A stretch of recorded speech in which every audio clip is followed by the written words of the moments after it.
Good morning, everyone. It is 9:38 here from London. So it's good morning for those here in Europe, in the Middle East and Africa.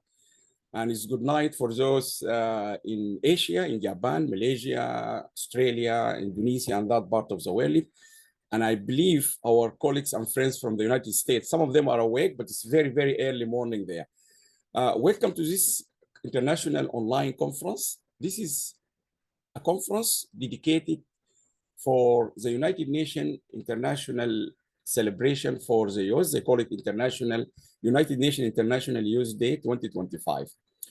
And I would like to welcome those also joining us either on YouTube or in Facebook from all over the world. We are very, very keen to get those, not just the young generations, everyone across the whole world, particularly those in war zones like Ukraine, Sudan, Palestine, and every place, to really be able to watch us. And we will do our best to connect these people from everywhere in the world. A warm welcome to all of you.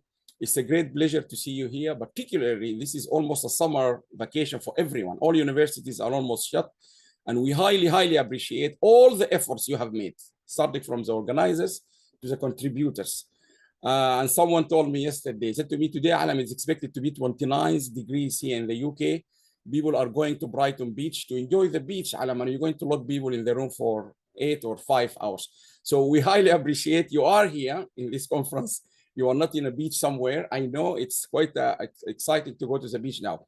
Now, very quickly, the World Association for Sustainable Development is a very large organization. It started in 1999, and then since then, we have been working towards common goals. One of them, when we started back in 1999, is a group of academics, universities from different places. I mean, I am not going to go through all of them, but it started University of East London, then University of Sussex, University of Brisbane, Australia, United Arab Emirates University, Stockton University, California, San Marcos.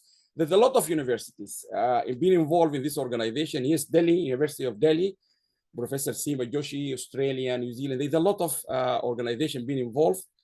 And since we started, we have 4 aims or goals we wanted to achieve. The first one is to make the knowledge generated across the whole world, particularly in developed countries like in the UK, Europe, or OCDs in Japan, in Australia, New Zealand, to be able, to make it available for everyone across the world. That's why all our publications, everything we do is free of charge. So we wanted, because we argue that it doesn't make sense if we produce fantastic scientific work here in the UK, but people in Africa or in Middle East or some Arab countries, they can't access it, they can't read it. But that's our thing. We are very proud to be one of the very first organizations worldwide to launch completely open access journal for free. Our journals are completely open access. And Janet will talk to you later about the new journal we're going to launch today with you, and the World Journal of Youth and Sustainable Development. So number 2, we believe strongly tackling the issues of sustainable development, they have to be tackled from a multidisciplinary approach. And we're very pleased after a long campaign, not only us, with other organizations, the United Nations realized that, and the whole world now understand sustainability issues cannot be tackled from a technical or an engineering point of view. It has to be all disciplines, law, business. Just one example, the plastic bags. We are struggling here in Europe. Now we have to pay 50B for a small plastic bag. But that's not the solution. We have argued that. The solution is education. If you educate kids, if you educate Alam, he will not throw plastic back. And that's the issue of sustainability here, where education is the critical. Political science has to be involved, discussion and so on and so forth. The third also objective we started with is to bring these beautiful faces I can see in front of me. You can't do it here in the UK or Sussex University. When I was at Sussex University is #1 in teaching sustainable development goals, sustainable development. But are we #1 in the application of sustainability approaches? No. University of Manchester came #1 in terms of application of sustainability issues. So if the idea is you have to get people involved, really get people involved from Japan, from South Africa, from Uganda, from Sudan, from India, Malaysia, Indonesia. Yes, you need to engage these people. I traveled almost 20 hours to reach Indonesia before. Yes, you have to get these people involved. It's not just an easy, cozy Europe next to each other. We travel 1 or 2 hours. No. And again, you have to get the United States and so on. So we have started working with the United Nations since 2016, and we are very pleased and very proud to have contributed to major global policy research by the United Nations. One of the major reports we have contributed to is called in the United Nations in 2019, I can remember, the Public Policy Uptake, in which the United Nations urged all governments across the world to use research and scientific research when they are deploying their public policy. And then we work with the UN on the public-private partnership, knowledge management. We also work with them in the online learning when you have the COVID and so on. We have a long-standing relationship with the United Nations. 2018, they hosted our major conference in Geneva, 2024, 2019 in London, 2024 in Geneva. And I'm also very pleased, and we will watch together this presentation today, also led by a lot of yours here, I think all of them, about the project, which I think is a pioneering project, which I will invite all of you to join it, which is the SDG Tracker, where we are tracking the development and the progress of countries much more detailed using AI and experts, starting from level 1, level 2. I mean, there's much going to be talked about later. I'm going to start by showing you the video. Again, this video was designed, developed, and produced by students from China. So also one of yours, I think he's joining us here, Henry. So let's watch the video. We used to promote this conference, so to give you the idea of what we are hoping to achieve today. I hope it will not be difficult for me to show this quickly. Hopefully it will work.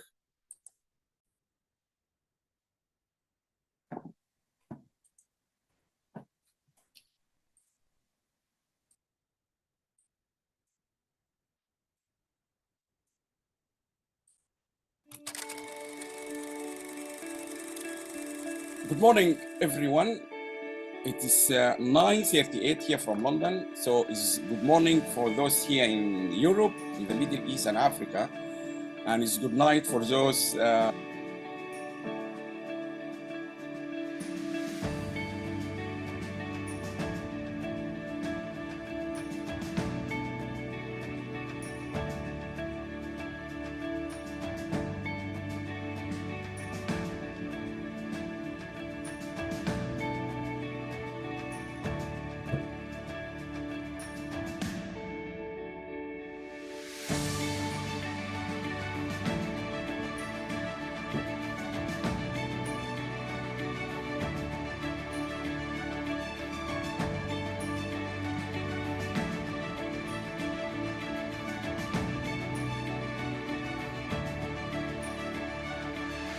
More young people are raising their voices to tangibly make a difference, both in their local communities and at the global level.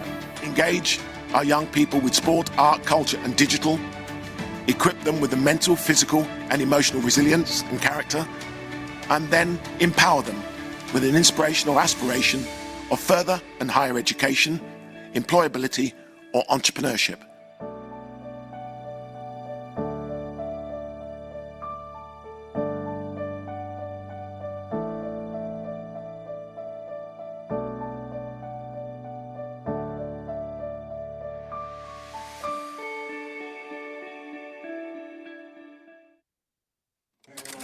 It's okay to nod your head and click your fingers.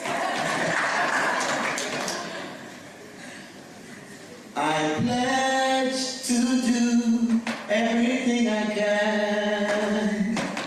I will mitigate, I will educate. We pledge to reach every child and man. We will educate.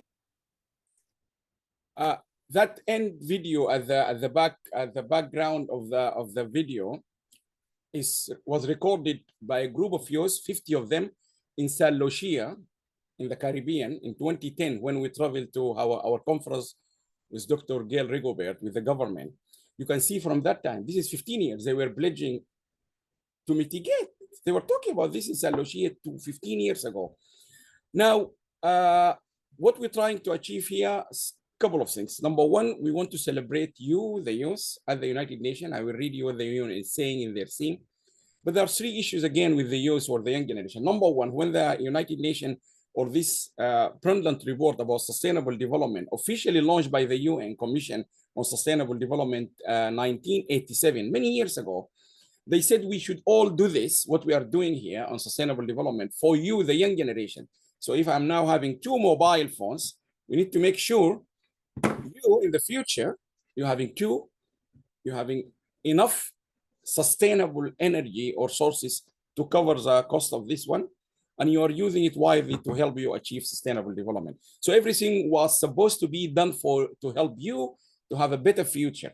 What is happening now, you are not just a recipient of the development or the efforts we are making the old generations to help you, but actually you become the transformative agents now.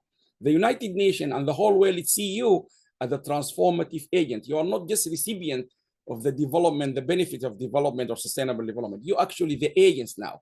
Just look to the video now from 2010. You are the one who are transforming our lives in terms of climate change, democracy, equality, and so on and so forth. Look to war zones. Unfortunately, we're still having these ugly war zones everywhere in Palestine, in Sudan, in Ukraine, and many others. Young generations are doing their best to help their families and so on, campaigning, a lot of work. Even this morning, I received a message from a university in the war zone in Sudan. They said to me, Alam, at the University of Kordofan, I really admire them. They said that we are celebrating the Youth Day here in that war zone, and we will make sure our students and the people in that war zone, they will be watching part of your conference, and if possible, you can watch part of our conference.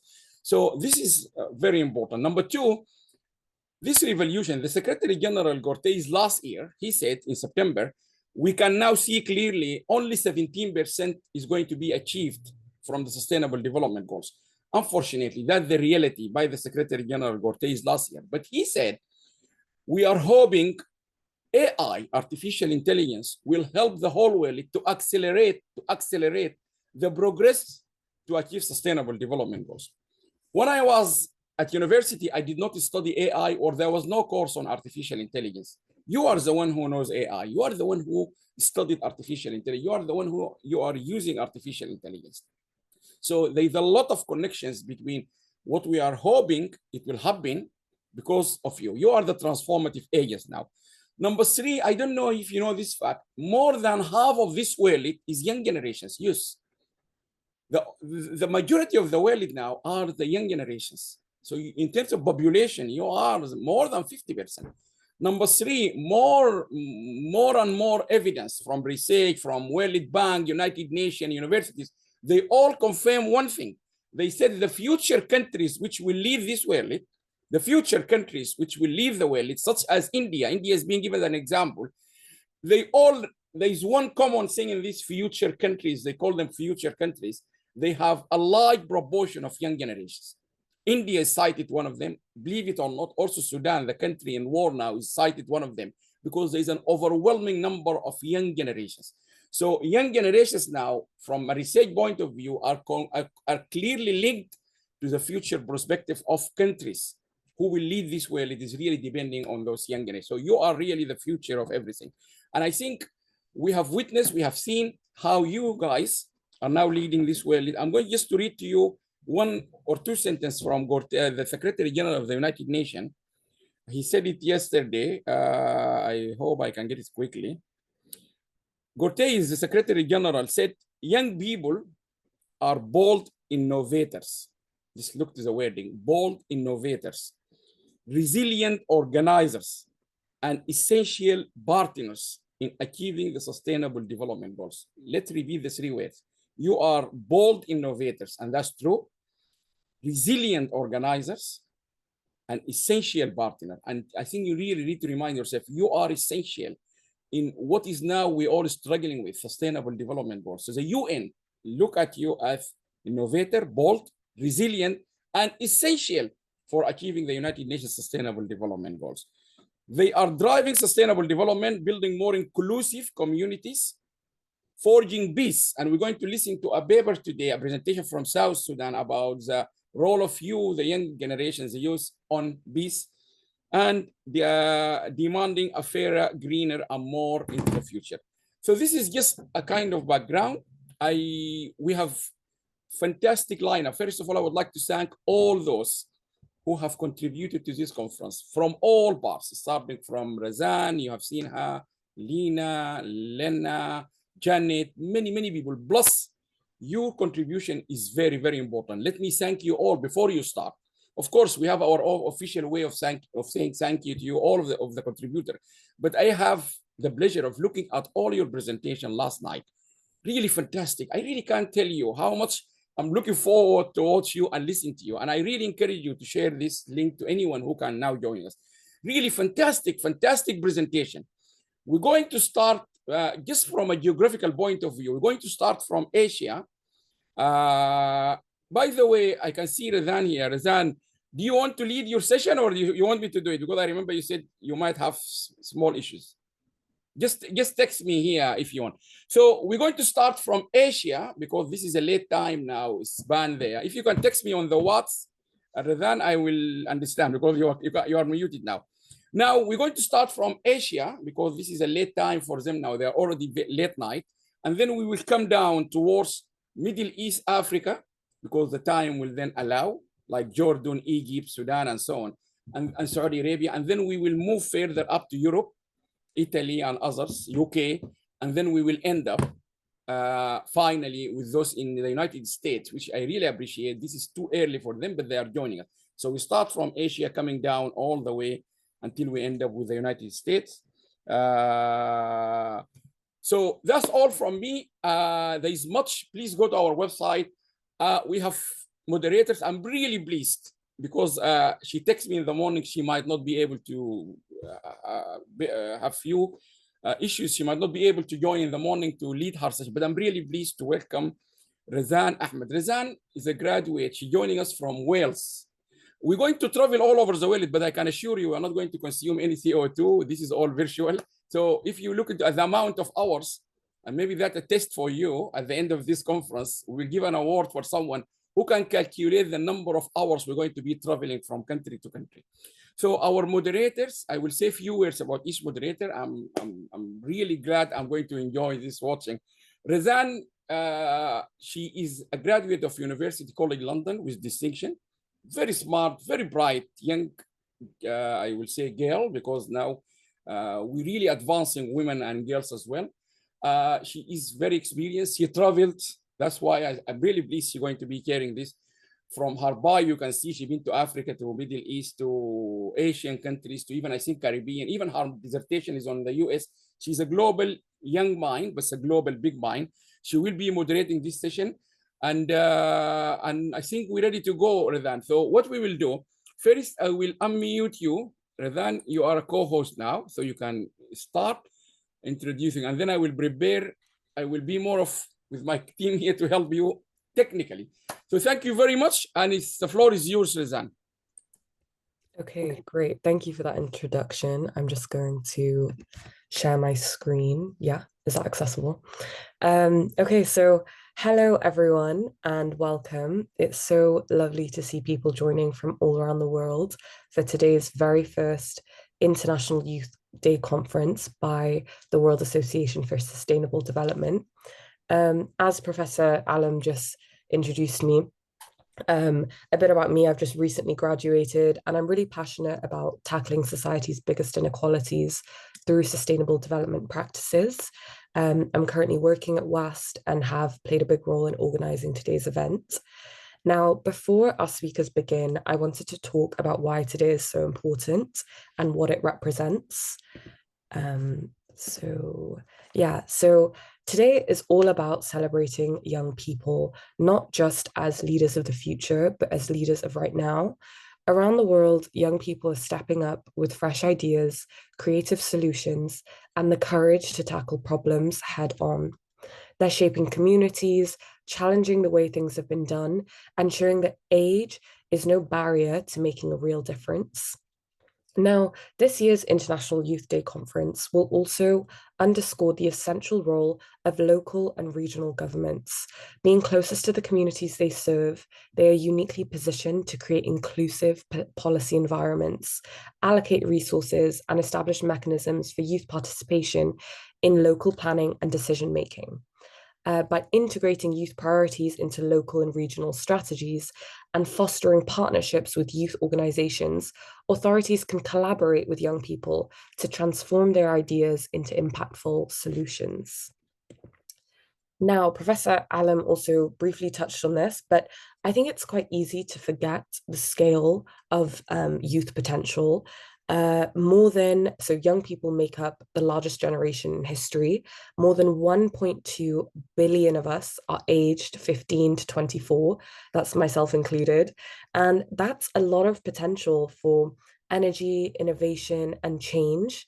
But too often, youth voices don't get the platform they deserve. And that's why events like this today are so important, as they give us a space to share ideas, connect across borders, and inspire each other just to keep going. Now, I also wanted to briefly touch on why this conference itself is important. So the theme for this year's International Youth Day is local youth actions for the SDGs and beyond.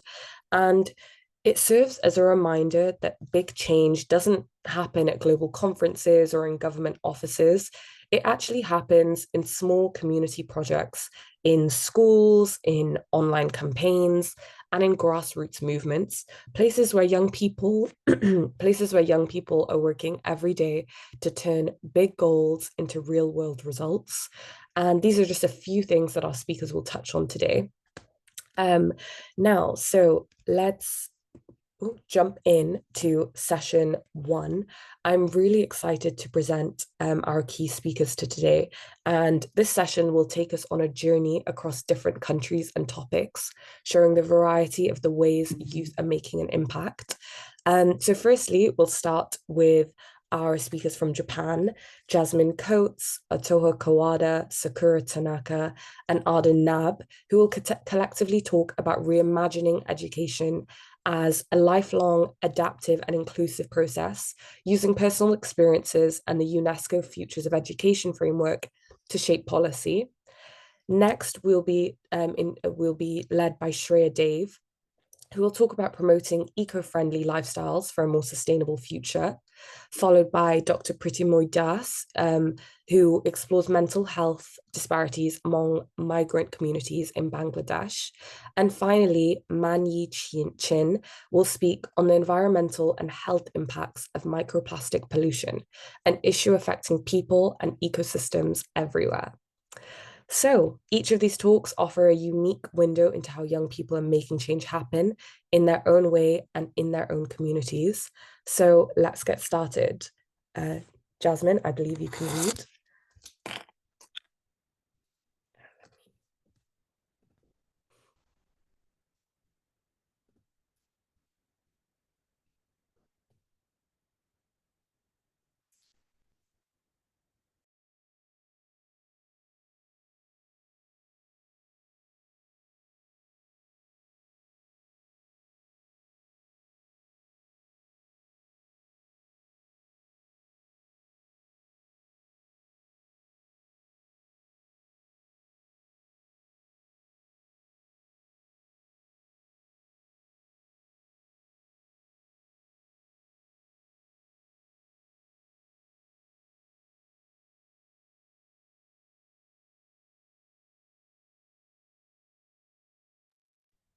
Thank you. That works.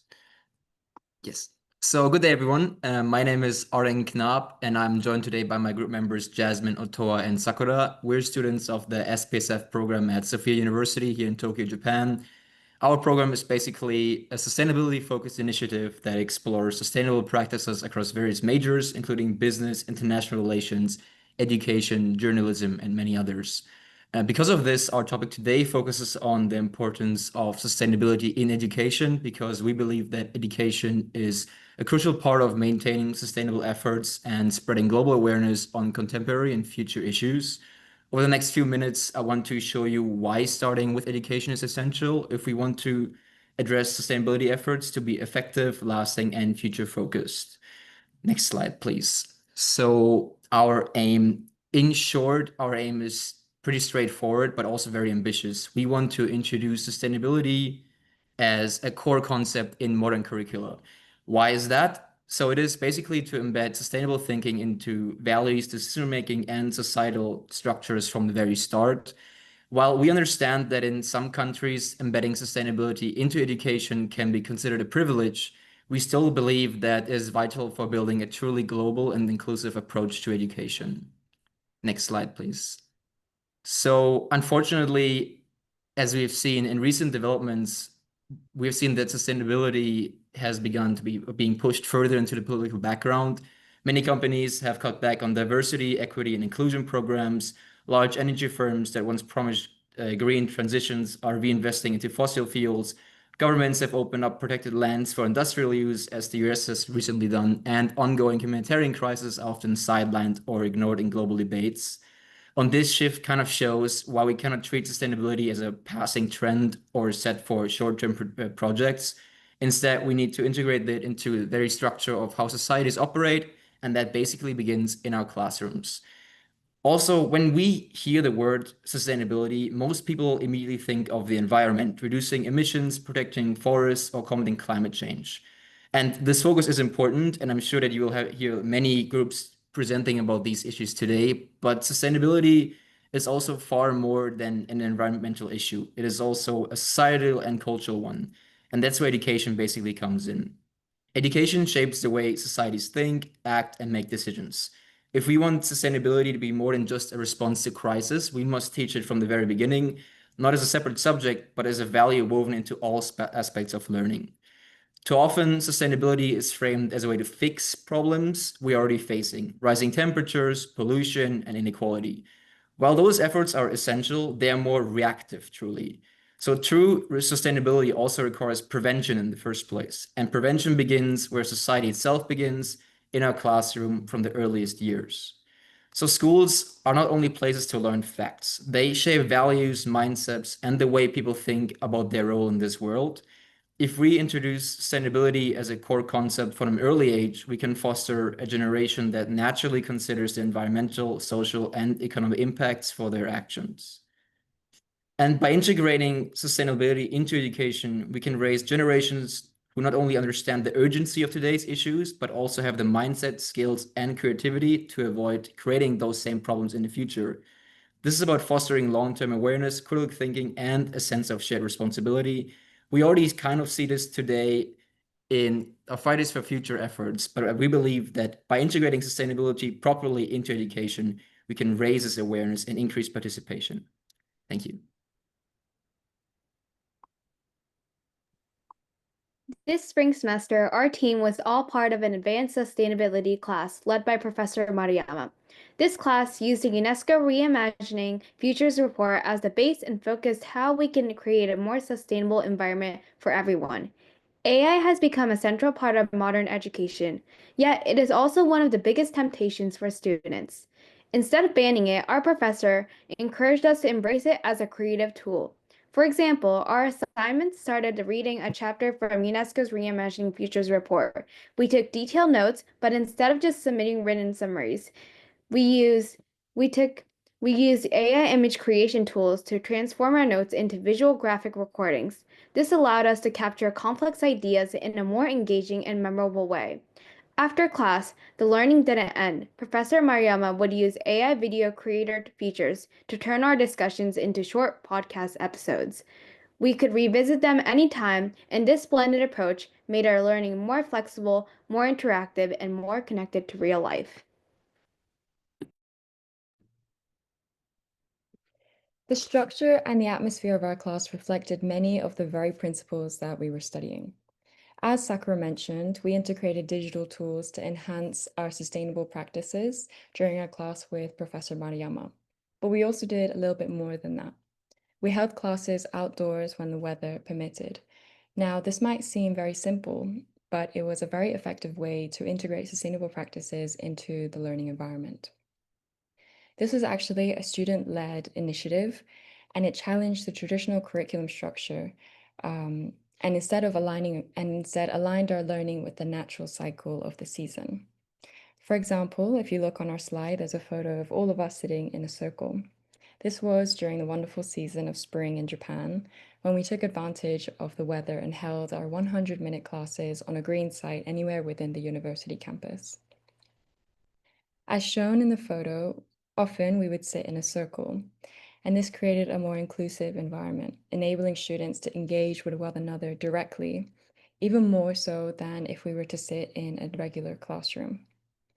This, we thought, fosters a sense of connection within students, teachers, and even with the curriculum, what we were learning. Next slide, please. Our relationship with our professor was a key part of our experience with sustainable education, a theme highlighted in Chapter 5 of the UNESCO report. Professor Maruyama didn't just teach the course material, he guided us through conversations, engaged with our interests, and connected with us on a human level. Sometimes this meant talking about relationship advice or even the latest online trends, things you wouldn't normally expect in a classroom. But these conversations mattered. They acknowledge that our lives outside of academics affect how present and engaged we are inside the classroom. This approach reflected a shift from the traditional role of a teacher to a mentor, one who supports the whole student, not just the learner. And that in itself is a step toward a more sustainable, human-centered model of education. And thirdly, as part of our final project to showcase our learning from this course, we designed an ideal classroom for high school students in Japan using AI tools. Our current learning environment, as you can see on the left, follows a traditional model of lecture in the front, empty white walls, and little to inspire interaction. Using our understanding of the UNESCO Future of Education report, we imagined the ideal future classroom for Japanese students, starting with no limitations, either financially or geographically. If you look on the right, you'll see our ideal classroom that we adapted with AI. One of the key features that you'll see is the round tables on the bottom left. Now, this was something we were very keen to include, and it's magnetic chairs and tables. Now, these tables can be linked and make a round table so that students can discuss. But if the teacher and student wanted to adapt the classroom, they could and remove the tables away from each other so students could have solo learning environments. Now, this theory was based on our own experience of circle discussions, which we found very productive. Another concept, as you can see, is a Zen garden. This is inspired by the Japanese Karen Sansui dry gardens of Buddhist temples. It's a space to offer calm and reflection, which encourages mindful learning. As you can see, these spaces are designed not just to teach, but to nurture creativity, community, and well-being within the students and the teachers. One distinctive element of Japanese educational culture is the gashuku. Originally, the term is to refer to intense training camp, often associated with martial arts, literal meaning to meet and be together. Gashuku foster both physical and mental growth while providing opportunities to build meaningful connection in informal environments. During our gashuku nearby Mount Fuji, we observed a remarkable increase in class cohesion within just 24 hours. An effect though stronger than what typically developed during a 100 minutes class held once a week over a semester and university. In contrast, in regular classroom setting, students often underestimate the value of building relationships beyond academic context. Our experience reinforced the idea that bonds formed in such immersed environments encourage young people to share their opinion more openly and engage more actively. However, we also recognize certain challenges. Participation often involves financial costs, creating barriers for some students. In addition, meaningful reflection on this experience requires guidance from professionals, such as professors, who can help contextualize the learning and facilitate constructive dialogues. So, in our conclusion, our aims draw inspiration from the principle outlined in the UNESCO report, particularly rewilding school architecture and an ageless curriculum. We examine how personal experience and diverse perspective and contribute shaping future policy and reimagining education as collaborate, inclusive, and adaptable process. Sustainability in education is essential for fostering environments that are equitable and capable of addressing complex societal challenges. By encouraging critical thinking, promoting awareness, promoting responsible action, fostering global awareness, and empowering student agency, we can collectively work towards educational system that is both adaptive and future ready. And this is for our presentation, and we would like to thank you guys for opportunity to able us to present our presentation. Thank you. Excellent. Thank you so much for that. What an excellent group effort. I believe you all delivered very, very well. And thank you so much for bringing light to a topic which, as you said, I feel as though sustainable things are often related to the environment. So I really liked how your talk is kind of slanted towards a less focused on area and a less studied area of education. And it is obviously so important and can't be overstated, really. So thank you so much. We really appreciate it. And now moving on to Shreya Dave in India. Shreya, would you like to start when you're ready?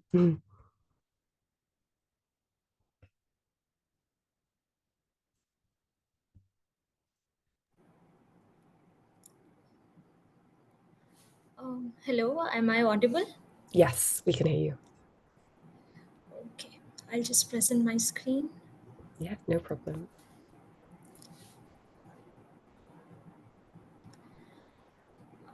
I hope the screen is visible. Yeah, feel free to start whenever. Okay. So, hello everyone.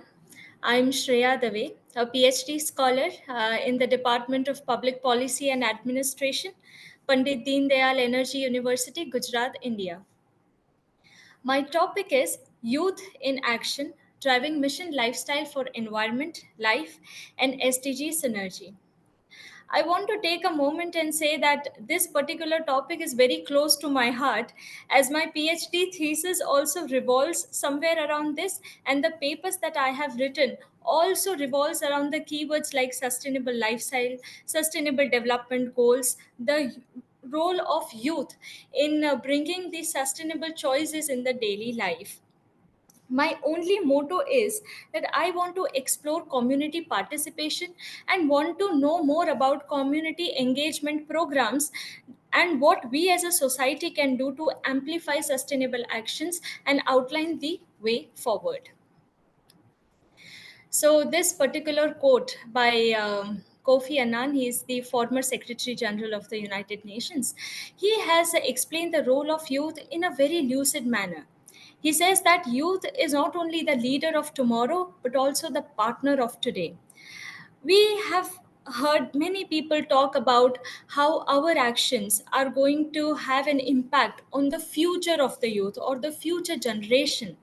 My only thought process is that why don't we include youth in their prime age or in their childhood or maybe when he or she is in their teens, because that is how we orient young minds to take sustainable actions. So, here I want to talk about a concept of SDG synergy and SDG trade offs. Here I have taken two studies. One study is from 2019 and the other is from 2017. The table that you can see, which is top 10 synergy pairs and top 10 trade off pairs. And here you can see the circular motion, the elements of water, land, socio-economics, climate, and energy. If I have to explain synergy in a single line, then I would say that synergy means progress in one goal favors progress in the other. And trade off means when one goal progresses, it hampers the progress of the other goal. This is what synergy and trade offs mean in a simple language. So, if we take an example, So let's take water as the main element in this particular cycle. So water provides for thermal cooling and hydropower. Now thermal cooling and hydropower means energy. Then water is used for irrigation, which means land. Then water depends on climate. As you all know, that changes in temperature, precipitation patterns, and extreme weather events directly impact the water cycle and water availability.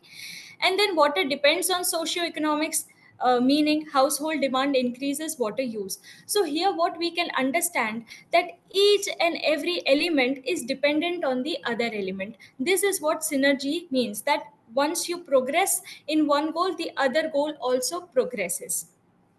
On the other hand, when we see trade off, then expanding, if we expand agriculture to achieve the food security, which we all know is the main goal of SDG 2, then it will intensify water consumption and deforestation, straining clean water availability, which is SDG 6, and land protection, SDG 15.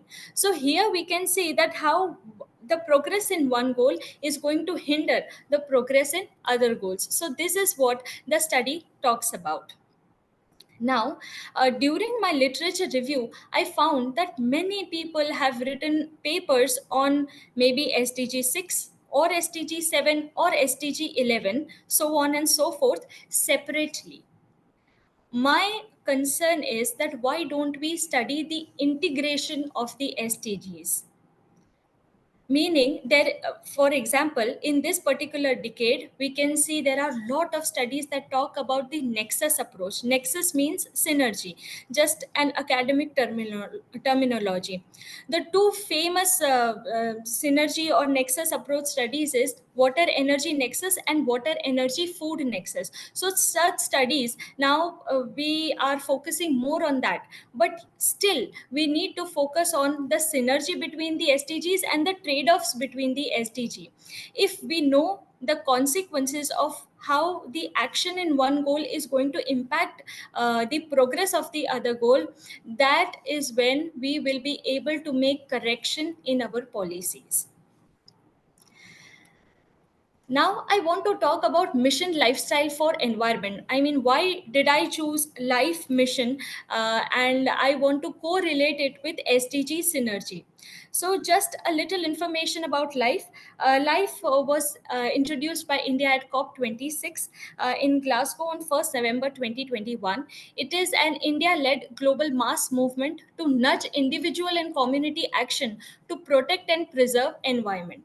Now, when we think about preserving environment, we think that, okay, it is a huge task, but mission lifestyle here gives us I would say gives us a chart that how our little action, as you can see in the table, that turning off running taps when not in active use can save up to 9 trillion liters of water. So this is a lot of saving with our one action. So here the role of youth comes into play. If we are conscious enough that each and every step in our life, meaning if we are switching on AC, if we don't keep at 16 and keep 16 degrees and keep it at 24, this will make a huge change. So mission life is basically about mindful and deliberate utilization instead of mindless and destructive consumption. So here when the life mission talks about that, when you switch off the car, you are going to save up to 22.5 billion kilowatt per hour of energy. So it is basically making us conscious of our daily little lifestyle choices. So mission life basically is divided into 7 categories: energy, water, single-use plastic, sustainable food systems, waste reduced, healthy lifestyles, and e-waste reduced.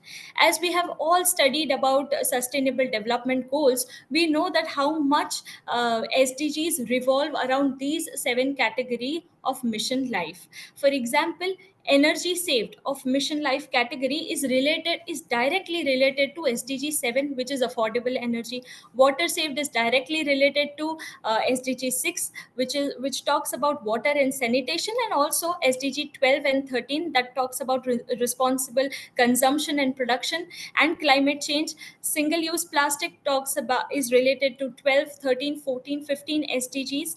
So this is how Mission Life is designed to accomplish SDG goals through daily lifestyle practices.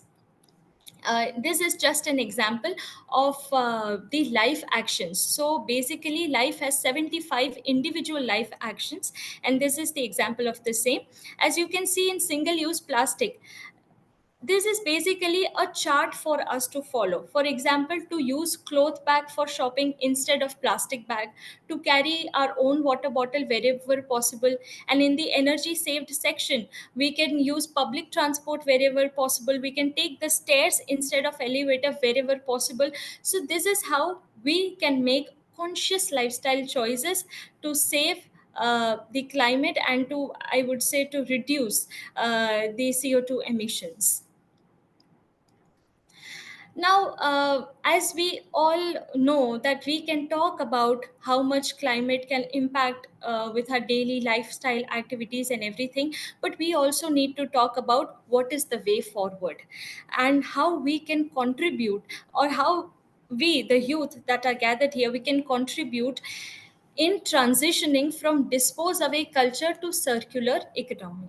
So these are few of the points that I found are the most suitable for us to follow in everyday life. Number one is to shift in mindset and purchasing patterns. Before going to that, I just want to explain what is dispose away culture. It is also called as throwaway culture and maybe throwaway society as well, which means that if we are purchasing clothes, we wear it once or twice and then we dispose it off. And circular economy is the exact opposite of it, where each and element we use it, we reuse it, and then we regenerate it, refurbish it, and use it again. So that is circular economy. So, number one, the first point is shift in mindset and purchasing patterns. Nobody is coming us and telling us every day to do this, that, and the other if our mindset is not shifted. For example, fast fashion and overconsumption. I don't think I need to stress on this point much, as everybody present here is in my age group, and we know how fast fashion works and how trends work. But we need to shift our mindset and not give in into that particular trend. Second point is campaigns and social media.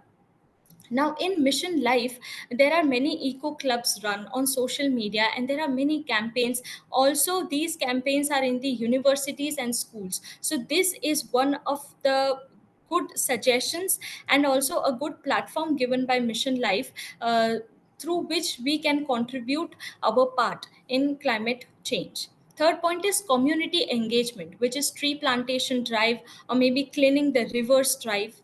Then it is collaboration with educational institutions, schools and universities taking pledge. Now, in Mission Lifestyle for Environment, these schools, universities, communities, as well as individuals, they take the life pledge, which is we take a pledge to protect the environment, to preserve the environment, to take sustainable actions. So through this, we are making ourselves accountable and responsible to the environment. So this is one of I would say one of a good academic way to involve children also in shifting, in building circular economy.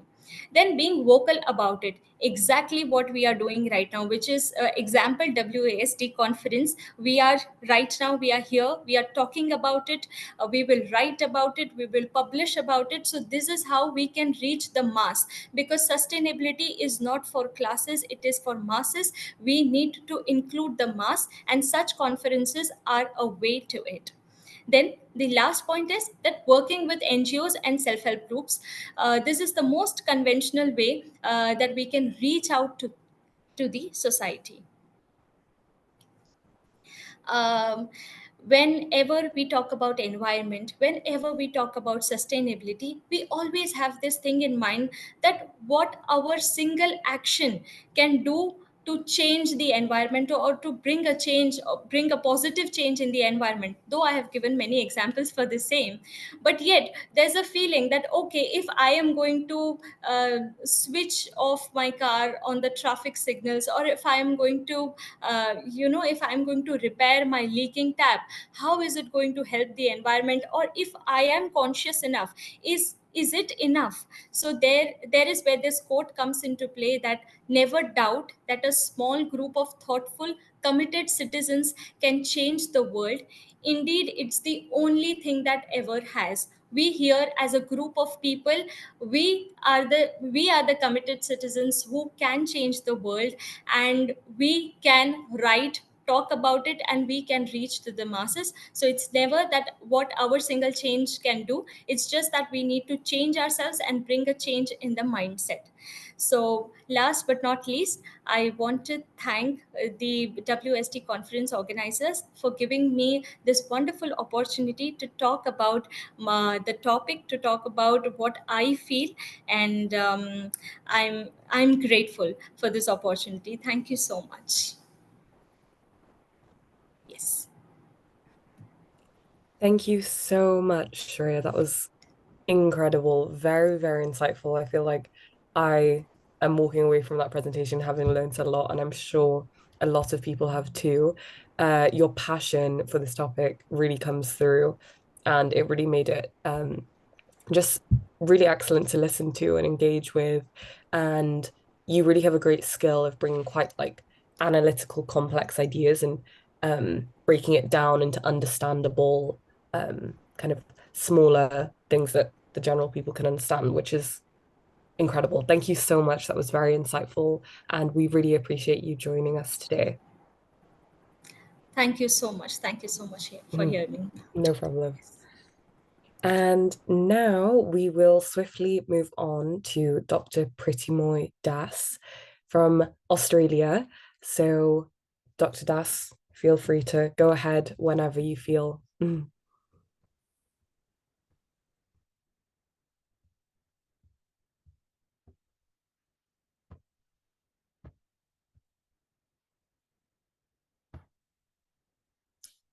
Thank you, Rajani, and thanks for the organizer for this exciting celebration of the International Youth Day. So, can you just confirm that you can see my slide? Yeah, we can see them. Okay, that's great. So, good day, everyone. I am Dr. Pritimoy Das from Federation University, Australia. I am honored to speak on the theme of International Youth Day, local youth actions for the SDGs and beyond. In celebration of the United Nations International Youth Day 2025, with World Association for Sustainable Development and its partners across the world, today I am presenting local youth actions for reduced inequalities, addressing mental health disparities among Bangladeshi migrants in Australia, which directly aligns with this crucial theme. The theme of 2025 International Youth Day is deeply aligned with the World Programme of Action for Youth, which sets a policy framework and practical guidelines for national actions and international support to improve the situations of young people. This year's objective for International Youth Day are to recognize youth as key local development partner, policy adaptation, and collaboration. This shared vision and focus on local action directly connects to a crucial challenge we investigated: the significant mental health disparities faced by young migrants.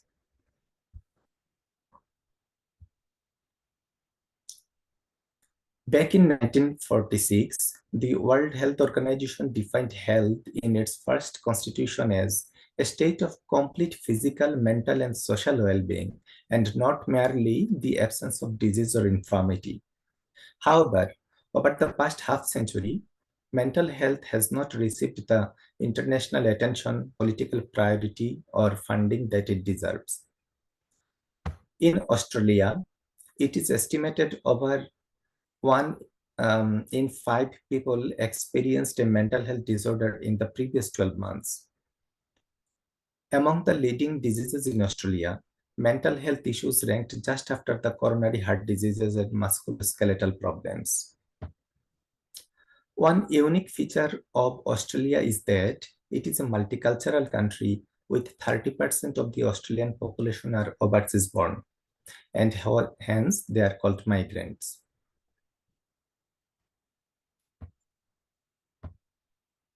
Bangladesh is a small country in South Asia.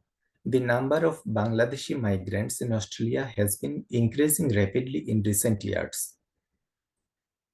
Despite the large number of Bangladeshi migrants living in Australia, there is limited information on common mental health issues among them.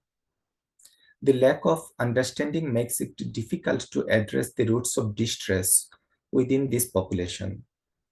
To truly understand these challenges, we need to unpack the roots of this distress, starting with the prevalence and the key risk factors investigated.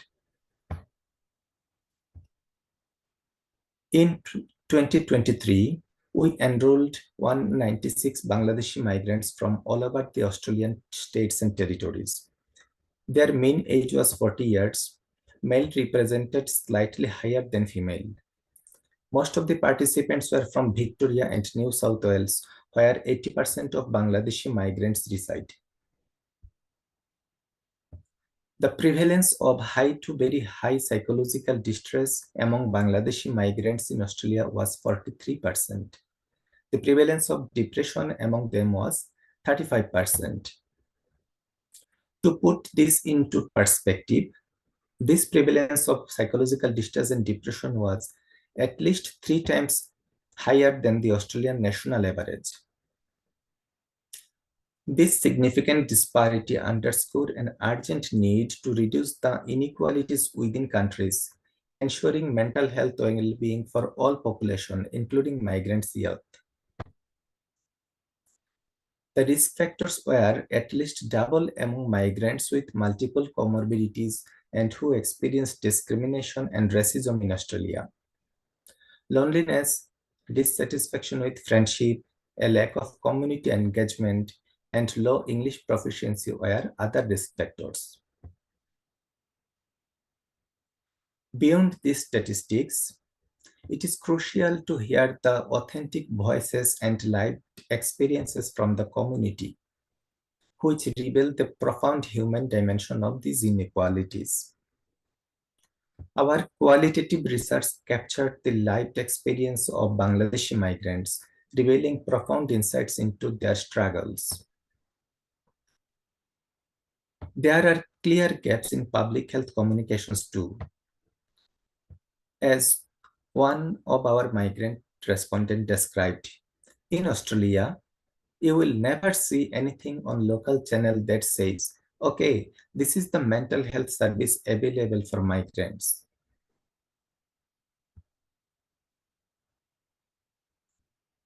Despite these immense challenges, we also found incredible resilience and existing coping mechanisms within the Bangladeshi migrant community, which offer valuable pathways for localized interventions. These include informal coping strategies such as relying on family and friends, support, and engaging in religious practices.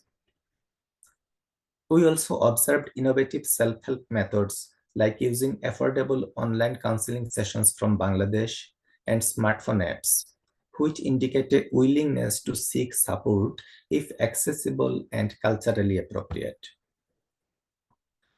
These existing coping mechanisms offer valuable insights for developing culturally relevant formal support service and multi-stakeholders collaborations. It is now well known that over 65% of SDG targets directly relate to local governments, and empowered young people are catalysts for innovation and resilience in the communities. Our research directly supports the International Youth Day objectives, especially SDG 10, reduced inequalities, by focusing on local mental health challenges faced by young migrants.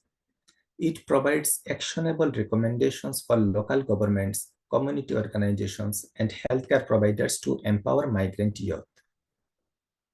For example, youth-led community groups can create safe spaces for dialogue on mental health, leveraging their unique insights into local needs. This vital work concludes with a clear call to action for International Youth Day, outlining our shared responsibility to empower migrant youth. Governments must integrate youth perspectives into policy formulation and local planning process, and invest in youth capacity building and infrastructure. International organizations and civil society are encouraged to support youth-led and youth-serving initiatives at the local level and foster enabling environments that uphold youth rights. In addition, academia should continue to conduct rigorous research to inform evidence-based, culturally responsive interventions for diverse youth population. By working together on these, we will achieve equitable mental health and well-being for all young people, ensuring no one is left behind in our pursuit of the SDGs. Thank you for your time and attention today. Please feel free to connect with me if you have further questions or would like to collaborate. Thank you. Excellent. Thank you so much. Again, thank you so much for a very insightful and highly analytical presentation. I think it really sheds light on something that's often overlooked in sustainable development, and that is, mental health, and specifically kind of looking at the intersection of that with migrant youth. I think is really, really important work that you've done here, and thank you so much for sharing it with us. We really appreciate it. And yeah, thank you. Thank you so much too. Excellent. And now we will swiftly move on to Man Yi. Man Yi, whenever you're ready, if you'd like to share your screen and start your presentation.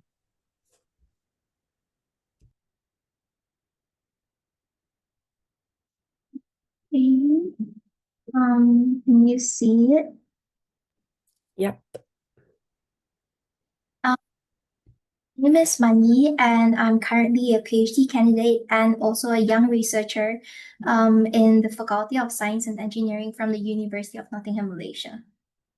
So my research investigated the effect of polyethylene terephthalate microplastics on rat isolated tissue function and liver enzyme. My area of interest is because I wanted to gain insight into the potential health risks that today youth and generation face.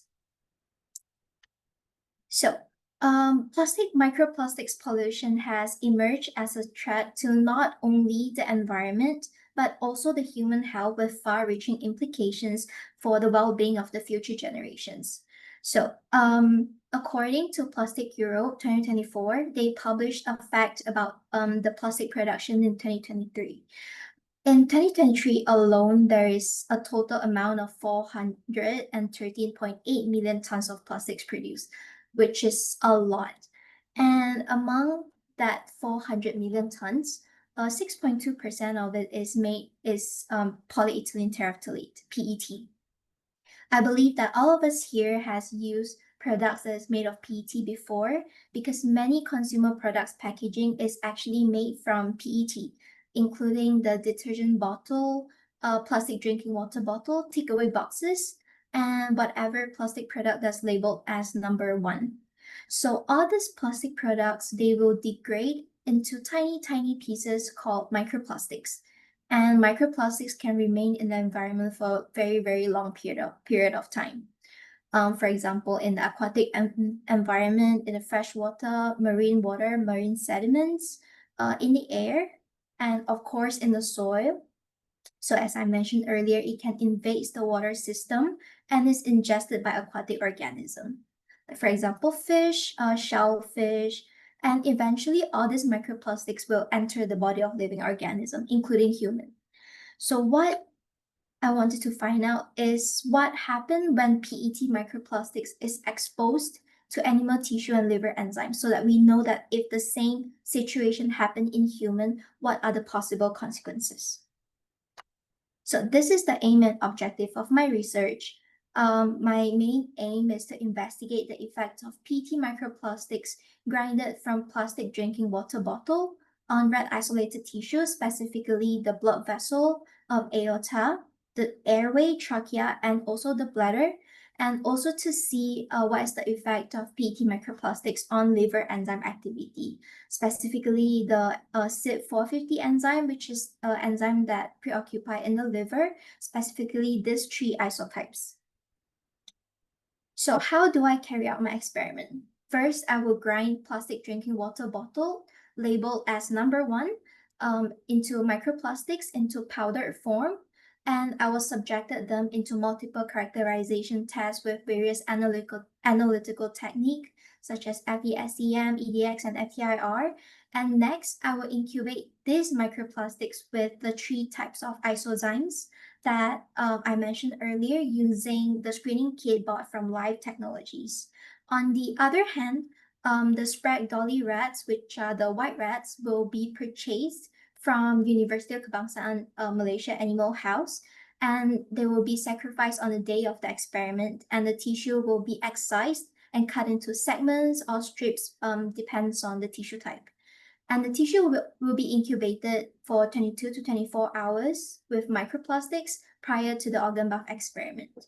So on the right-hand side of the screen, this is the example of the organ buff experiment setup. So if you can see my mouse, not sure, but you can see that the tissue will be either hooked or tied to a metal hook and connected with a surgical string all the way out to the force transducer. So this force transducer can actually detect any changes in the tension. For example, if the tissue contract or relax, then we can detect the signal, and then the tension or the signal will be captured by a data acquisition system and further showed in a laptop. So why I wanted to grind the microplastics from drinking water bottle, because I want to make sure that they are actually made of PET. So by assessing the FTIR spectrum, I confirmed that yes, this drinking water bottle, our one-time drinking water bottle, is actually made of PET. So I compared the FTIR spectrum with online databases called OpenSpeci, and it confirms that the drinking water bottle are indeed made of PET. Next, I subjected them under a microscope called a field emission scanning electron microscope, FESEM, and we can see that the morphology of this microplastics particle were found to be in the forms of fibers and fragments. Some of them has longer stretch, which are fibers, and then some fragments type. So the average length and width of this microplastics particle are 85 micron and 21 micron respectively, and they are actually corresponded to the size of microplastics found in human body, such as in the blood, in the liver, and also in the lung. So after I incubate the microplastics with all different type of tissues, these are the results that I obtained. So we actually find out that it actually causes an enhance in the relaxation of the aorta. So if you can see at the 1 mg per ml concentration group, the control tissue actually relax lesser than the test group. However, it is interesting to note that there is no significant changes with 0.3, the lowest concentration group, and the higher concentration group. So we also tested it on the aorta contraction, but there is no changes in the aorta contraction. The second tissue that we tested are trachea. So just like what we see in aorta, it actually shows reduced contraction, but it also happened only in the lower concentration group. So in the first 2 graphs at the top of the slide, you can see that actually the control tissue contract more than the tested group. So this is interesting because if the trachea has a reduced contraction, it can lead to accumulation of mucus in the body, and it will increase the respiratory infection risk. However, when we tested on the trachea relaxation, there is no significant difference. And move on to the last tissue that I tested. On the bladder contraction, similarly to the trachea contraction, it shows us reduced in the magnitude of contraction, but similarly, at the higher concentration, there is no significant effect. So we found out that the effect of microplastics is only observed in the lower concentration groups throughout the 3 different types of tissue. We speculate that this is because the microplastics can disperse better and also interact better with the tissue, and a lower concentration of PET microplastics is less likely to aggregate, so allowing more effective contact. And so we conclude that microplastics likely exert its effect through a physical interaction, and this is not dose dependent. So now that I've seen effects on the tissue level, I wanted to move one level down into the molecular level. That's why I carry out the experiment to see the effect of PET microplastics on CYP enzymes, specifically CYP2C9, CYP2D6, and CYP3A4. So what is this CYP enzyme? CYP450 enzyme is a superfamily of a group of protein that are predominantly occupies the liver. And this protein is actually very important because 6 out of 57 of these isoforms to date are responsible for 90% of drug metabolism. So imagine if this is compromised, means that our body wouldn't be able to metabolize drug as efficient. So for these 3 enzymes that I looked at, it's interesting because only 2 isozymes show significant inhibition, whereas on the CYP2D6, it doesn't show any inhibition. So we speculate that this is because there are properties of their active site. So active site is like a place that substances can come in to interact with the enzyme and causes further subsequent action. So for CYP3A4, which has the most significant inhibition, it actually has a large and flexible active site that accommodate wide range of substrate, wide range of substances to make it more susceptible for interference with PET microplastics. However, with CYP2C9 that show moderate inhibition, it has a more restricted active site compared to CYP3A4. So it is less prone to interaction with microplastics at a lower concentration. And lastly, for CYP2D6, it remained unaffected. So the active site of the CYP2D6 is actually very distinct, and it has a very distinct architecture and very specific substrate specificity. So from there, we conclude that PET microplastics exert isozyme-specific effect rather than a generalized inhibition across all CYP enzymes.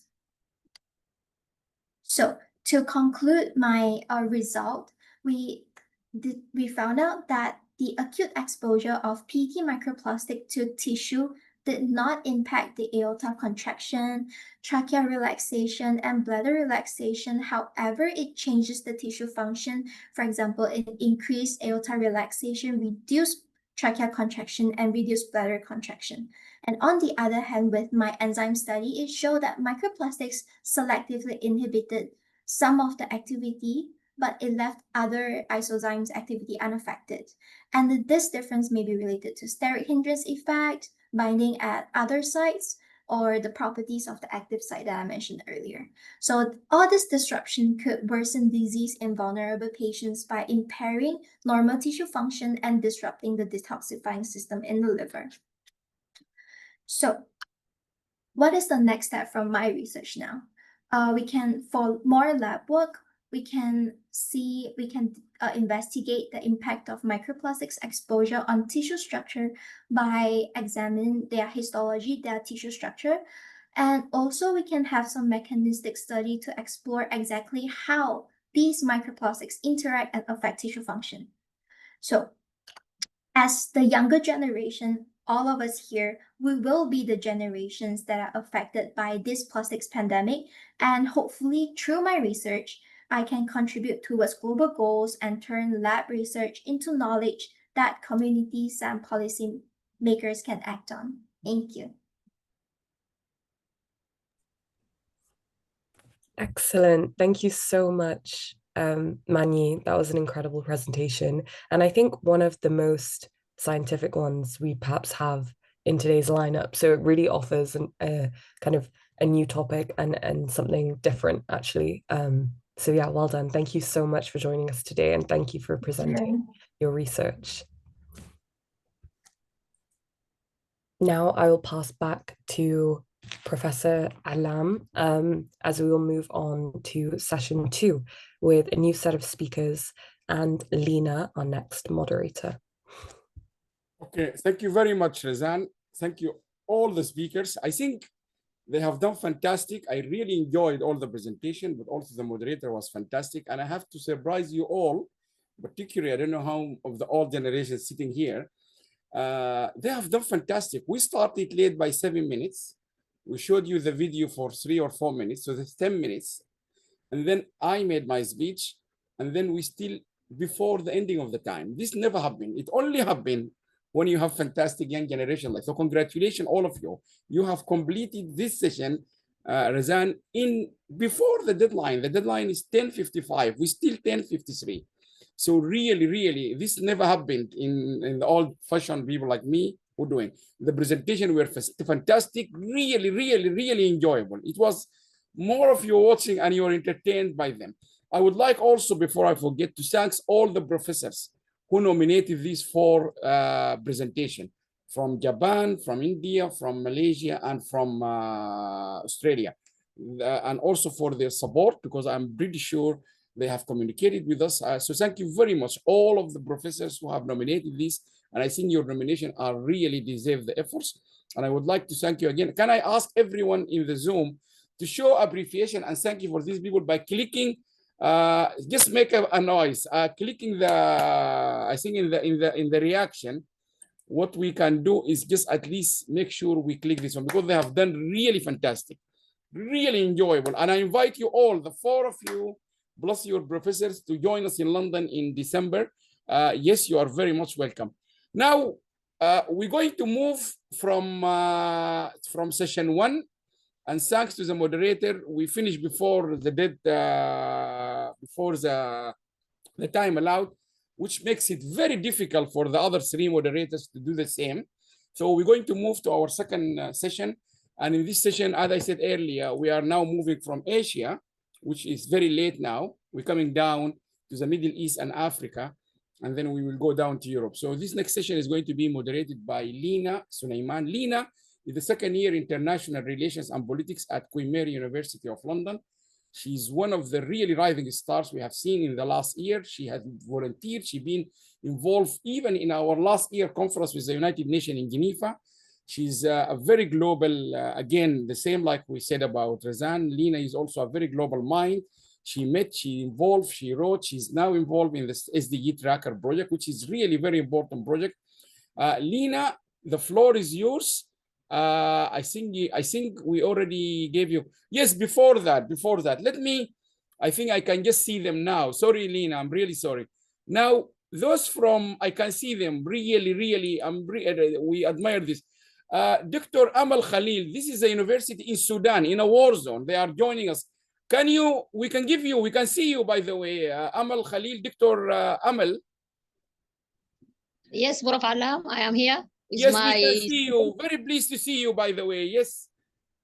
Thank you very much. I have a critical issue, a laptop, but I attend them by my phone.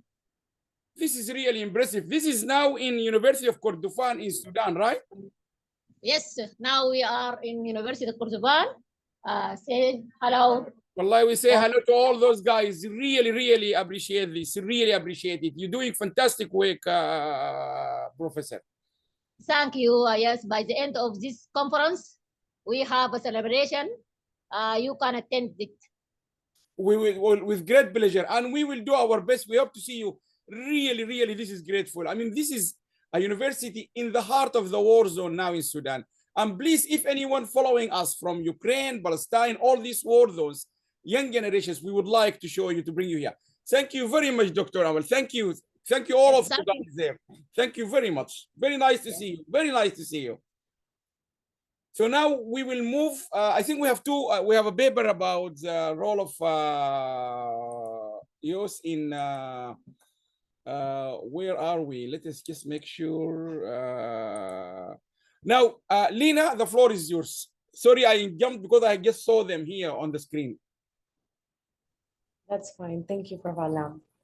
Hello, everyone. A warm good morning, good afternoon, and good evening to everyone joining us from all around the world.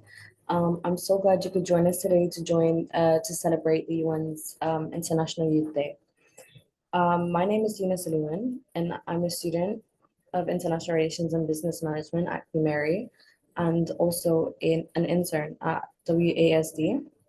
Like all of you here today, I deeply believe in the abilities of the youth and in our ability to create meaningful, lasting change. I know you'll be inspired by the presentations and speakers ahead because I've been inspired by the previous ones and I look forward to the next. Our next speaker is Al-Bara, who is an entrepreneur, public speaker, and content creator. Today he's here to talk about something that couldn't be more relevant, the power of youth-driven entrepreneurship. In a world where young people are struggling to find jobs, innovation and business offers another path, a way to be creative and stand on their own. As Profile Lam reminds us, the UN sees young people as innovative and change makers. Entrepreneurship is the stage where those skills shine and real change begins. So please join me in giving Al-Bara a warm welcome. Hi everyone. All right, so let me just share my screen just very fast. Let me know when you can see my screen, please.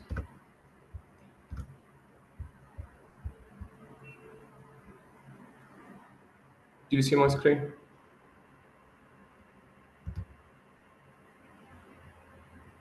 Do you guys see my screen? Okay, cool.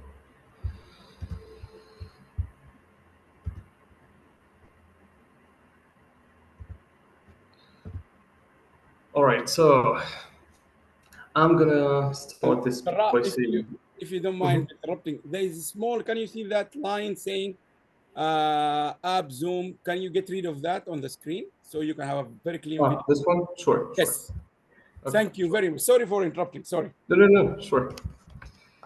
Okay, so I'm gonna start this speech by saying that I'm not ready to talk yet because I'm tired of the same story every time. I graduated some few years ago, read books, took courses, tried all my best to find a good job. And it was so hard to find an opportunity, especially in some few countries like the Middle Eastern countries, Africa, and even some European countries. So the bad part that millions of students are facing this problem every year. Traditional industries are saturated or shrinking. By the way, I'm not against traditional businesses, but let's be honest, traditional businesses are limited by geography. Growth is very slow, not designed to scale globally. By the way, it's two parts. Part one is the business owners. Business owners are not earning good money. The second part, students are graduating. Millions of students are graduating every year, and they are not earning good money, or they are not finding any jobs. All right, what is the solution? So let's think Uber. Uber did not open any taxi offices. Uber, they empowered millions of drivers all over the world to start earning money. Mixed Miles, they are connecting millions of exhibits globally to meet and earn. They are providing a system for exhibits, local groups in every city, and helping them to meet and earn. Airbnb, they made a lot of people to earn by renting unused rooms. So we need to change the way of thinking, the way that we open a good business model, a scalable business model. The good part that scalability is available for everyone. Digital products scale instantly. Tools are free or cheap. Anyone can launch without permission. Social media is available for everyone. It's easy to post content and to reach the world. So, how do we need to think? First, don't just open a shop. Think of building an e-commerce platform for shops. Don't just perform. Build a digital platform for artists to monetize directly. Don't just cook. Teach recipes online, sell cooking courses or kits. Don't launch a clothing brand, create a marketplace for local fashion creators. That's the way that we need to think. So this is the most important slide. What do we need to do? Let's take one step back. How do we create a business? A business, we find a problem and we find a solution.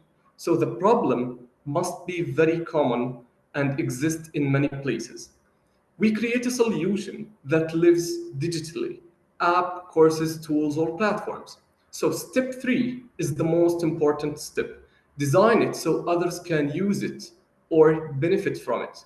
So we don't open a system that we provide courses.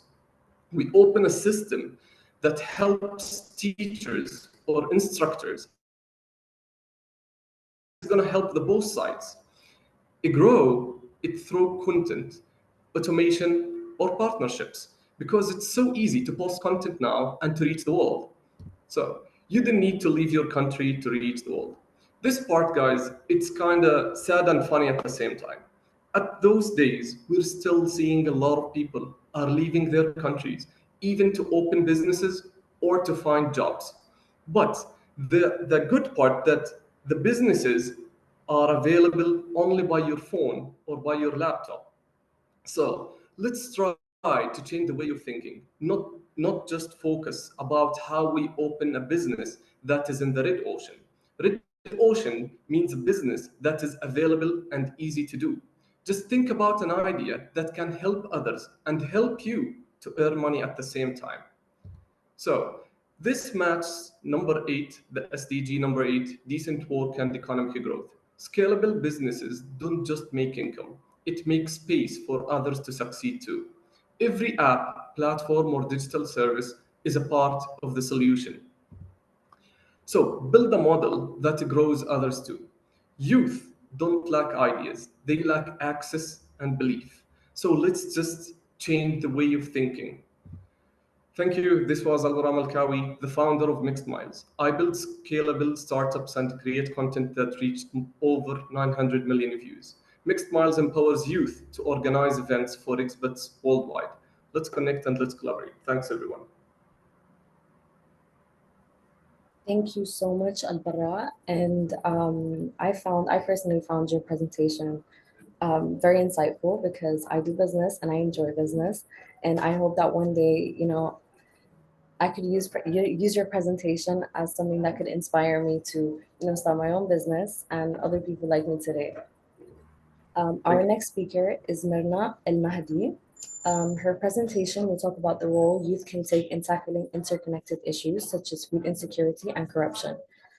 This topic is particularly important to me, being from a country where such issues affect everyone and people my age, who I deeply care about. Mirna, I look forward to your presentation, and the floor is yours. Lena, do you see Mirna? Because I can't see her here.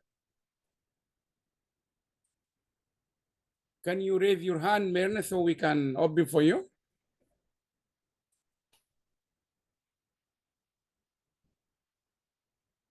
I'm not sure. Do you see her, Lena? Mirna, can you raise your hand so we know you, so we can?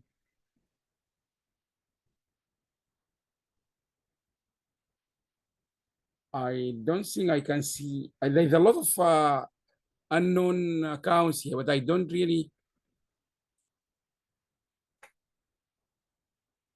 So maybe you go to the speaker after, and I will try to establish contact, Lena. Okay, I will move on to Tomadur, who's our next speaker, and we'll also talk about something similar. Smart Youth Crowdfunding is her presentation's title. Tomadur, if you could please join us.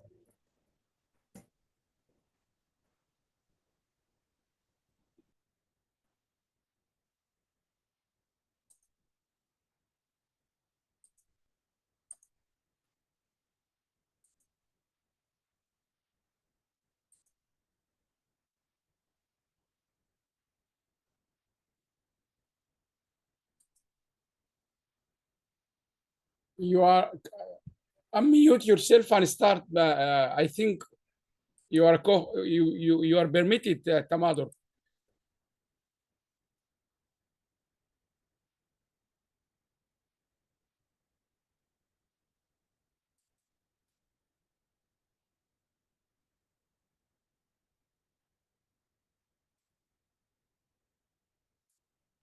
Tamadar, if you could hear us, could you please unmute?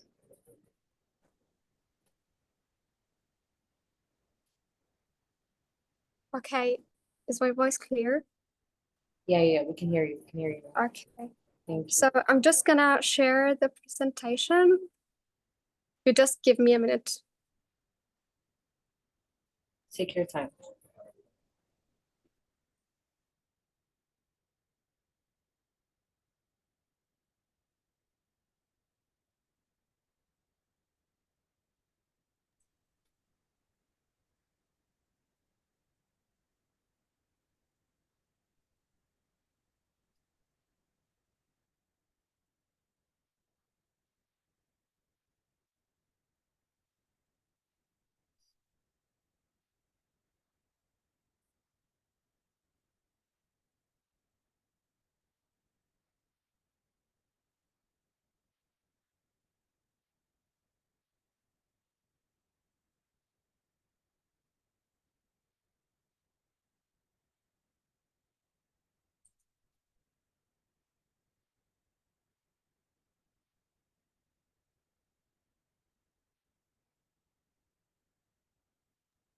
I'm so sorry, but I just have a problem sharing the presentation. Are you sharing your screen? No, just Okay, could you try to do that by sharing your screen or? so wait.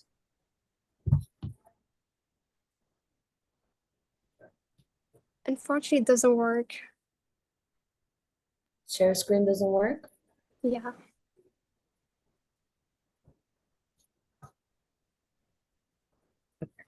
One second.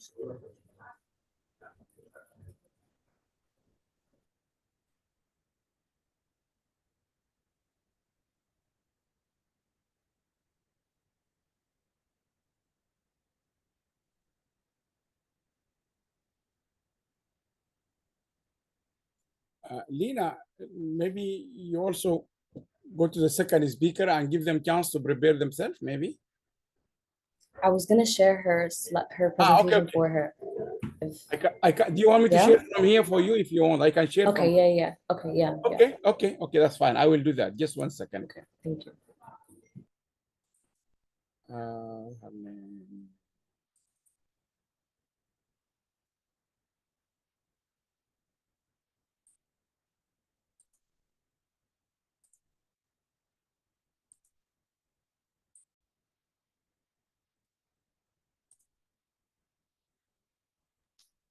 Is that okay?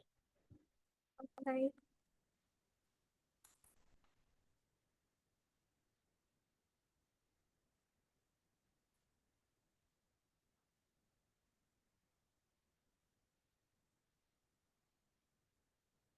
Okay, so wait.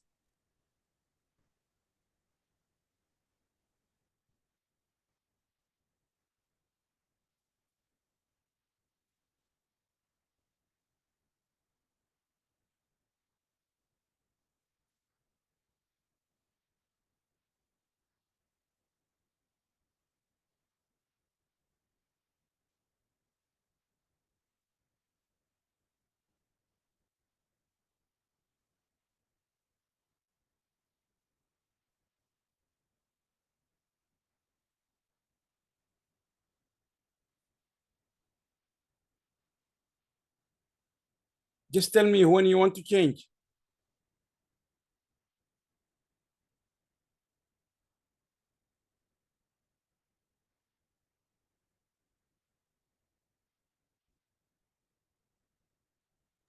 Tamadar, can you hear us? Can you share the screen again? Because it doesn't actually. You can't see it? No. Can you? I think it's already shared. Can you see it, Lena? You can see it, right? Yeah, I can see it. You can't see it, Tamadur? No, unfortunately, I can't. I think you have a problem then. Okay, we can come back to it. Yes. Mother, if that's okay. Okay, it's okay. Yeah.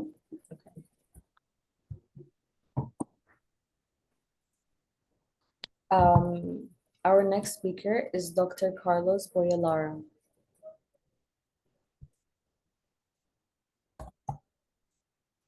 Dr. Carlos, can you hear us? Yes. Thank you for Wait, joining us. a moment.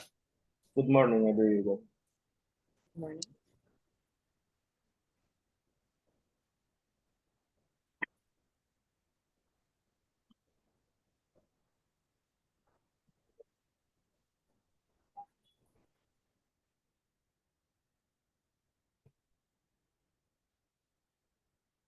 Do you see the presentation? Yes. Good morning, everyone. My name is Dr. Carlos Boyalara from the Instituto Técnico Superior Especializado en Panama. Today, I will present research about how embodied learning and educational robotics can help develop computational thinking in young women in technical education. We can focus on sustainable development. The main topic of our research is whether it is possible to effectively develop the computational thinking without starting with conventional programming or coding. For example, using educational robotics. Instead, we propose starting with practical screen-free activities. The problem. Before we look at the study, it's important to understand the problem we are trying to address. First, traditional coding first with robotics can discourage many students, especially young women. This is not because they are less capable, but because starting with abstracting programming can feel disconnected from their interests and prior experiences. Second, this leads to high dropout rates and frustration, particularly in earliest stage on programming. When students struggle at the beginning, they may lose motivation before they discover the creative and problem-solving aspect of the technology. Finally, there is a clear need to inclusive, low-cost, and embodied alternative. We need approaches that connect learning to real world systems that reduce entry barriers and that make students feel confident and engaged from the very first session.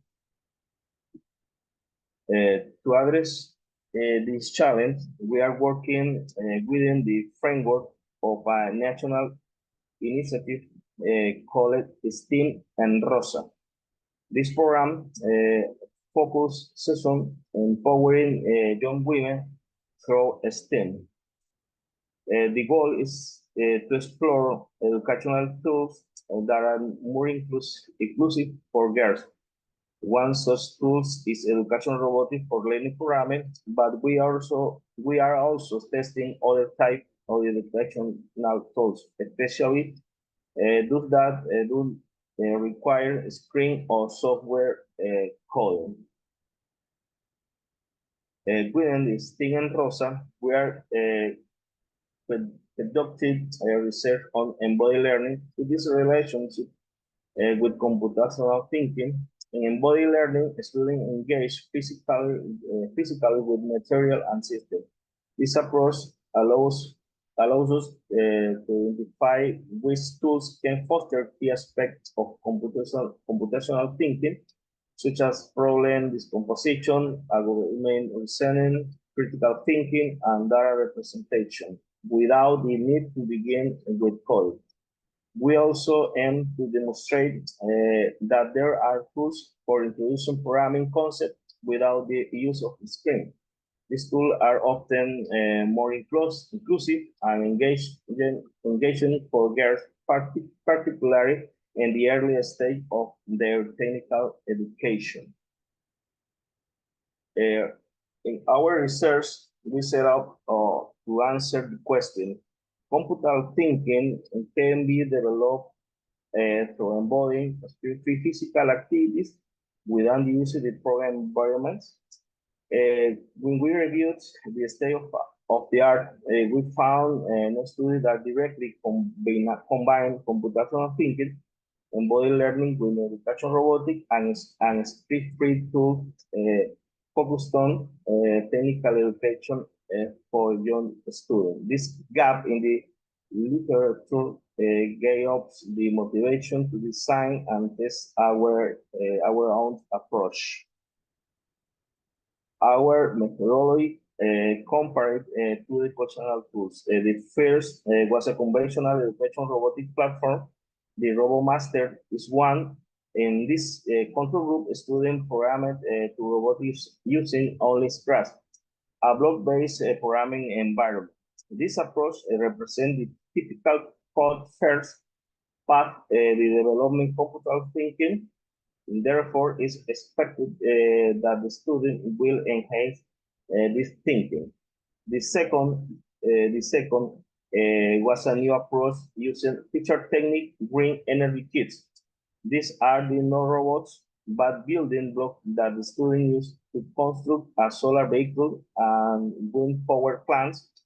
After building them, a student have to explain the construction and use an operation using pseudocodes. To do this, they have to divide the problem, analyze it, correct construction error, and generalize solution skill that coincide with the aspect of the computational thinking. The learner seek to answer the research question and quantify the extent to which computational thinking is enhanced. The experimental group worked with the embodied learning approach using feature technique, green energy kits. The student builds electric vehicles, solar power system, and wind power plants.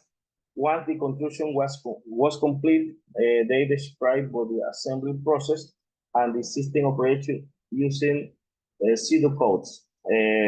This process required them to break down the problem in smaller part, analyze each step, correct construction error, and generalize their solution directly, engaging several core facets of computational thinking, but without any screen or programming environment. The control group working with traditional education robotic approach using RoboMaster S1 of activity were screen-based using Scratch block programming to control the robot. Student design and tested movement sequence to complete navigation and task challenges. This methodology is already well established for promoting computational thinking, since it directly trains skills like algorithm precision, pattern recognition, debugging, and optimization. In this picture, you can see the participants coding the robots, testing their program, and use their strategies to achieve the desired behavior.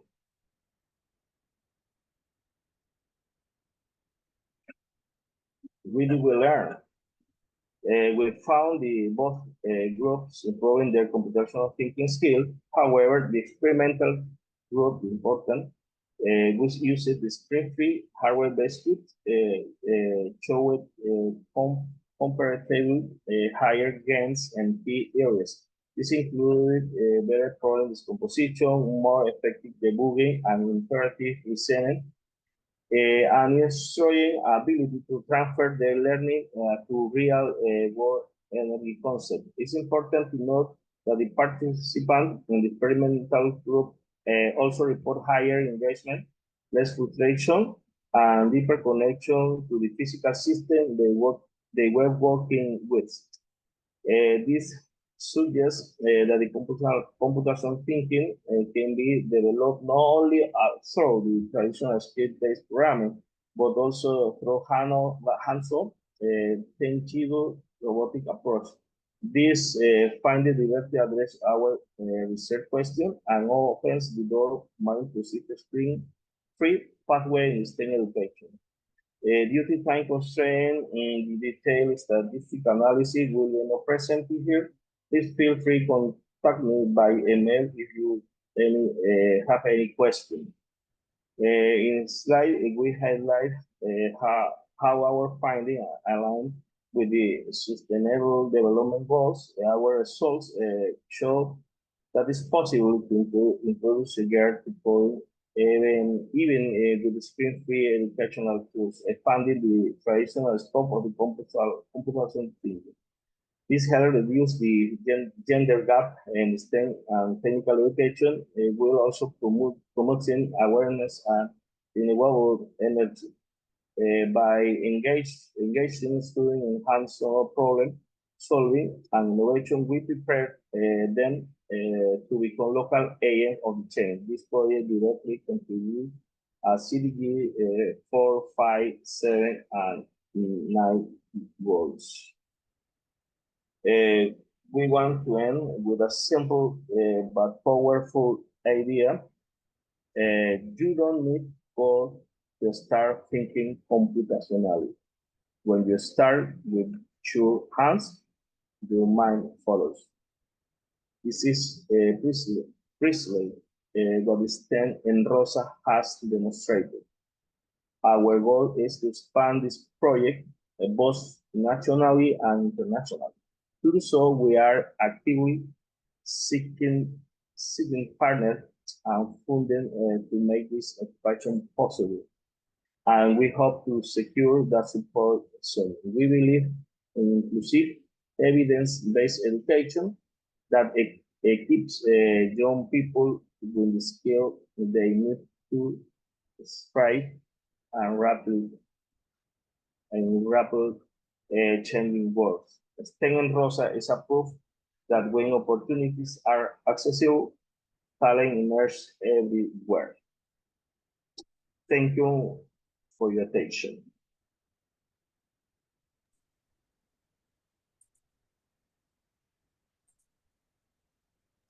Thank you, Dr. Carlos, for that insightful presentation. It's important that we address the ongoing challenge of women's alienation from technical education. It's a field that's traditionally been perceived as male-dominated. And through initiatives like STEM and Rosa, you're challenging the status quo and you're encouraging the participation of women. I personally find your work truly inspiring, and I hope to see even more programs dedicated to supporting women and empowering them. We're gonna go back to Myrna, who I think joined us now. Then if you're here, could you please join us? Is Myrna here? Yeah, I saw her join a few minutes ago. Okay. I don't know if she's still there. I'm looking as well. Oh, she's not here now. Can you raise your hand, Myrna, if you're here?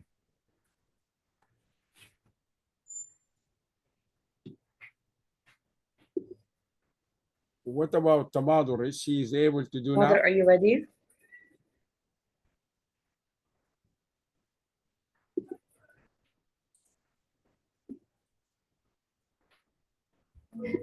Yes. Yeah.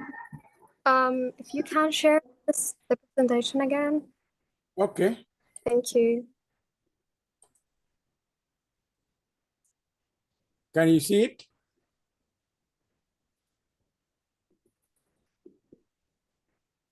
Mother, can you see the presentation?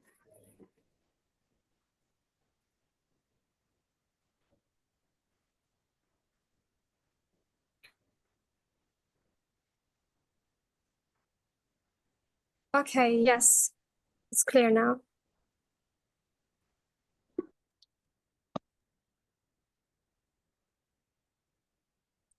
So, hello everyone. I am Tamadram Teri, a recent graduate from University of Al in Saudi Arabia, majoring in financial management. I'm honored to share my presentation with you today to introduce Takamul, a smart youth crowdfunding platform designed to unlock the potential of young entrepreneurs. So first and before we dive in, I'd like to start with the name Takamul. Takamul is an Arabic word that means integration and synergy, and that's exactly what the platform does. We bring together two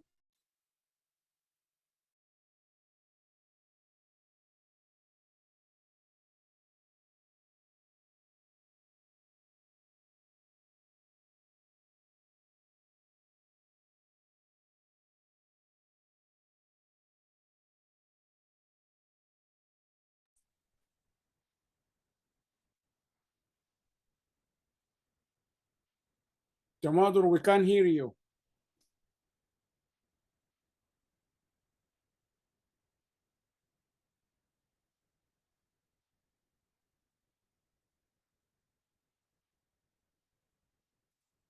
Lena, can you hear her? No, I can't. Yeah. Tamadr, can you hear us?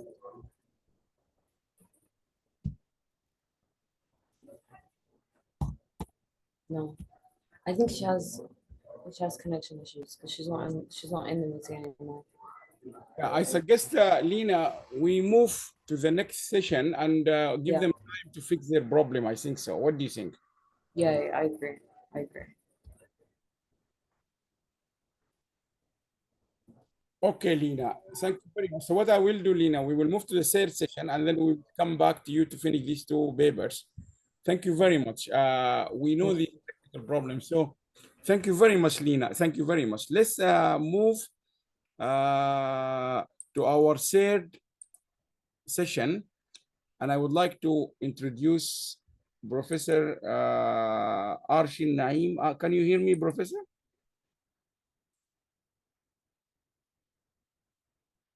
Can you unmute Professor Naim?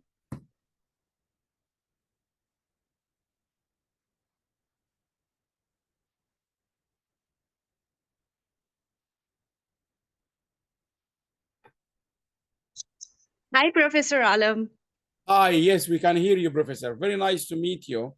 But we can't see you. You know that we are not on camera, right? Yeah, I'm not on camera. Can you give me just 2 minutes to fix the camera? Fix your camera. Just 2 minutes. No problem. Take your time. Now, while Professor Naim, she's a top academics. She is in the top 2% cited academics in the Stanford list of top scientists cited. She will be leading this session.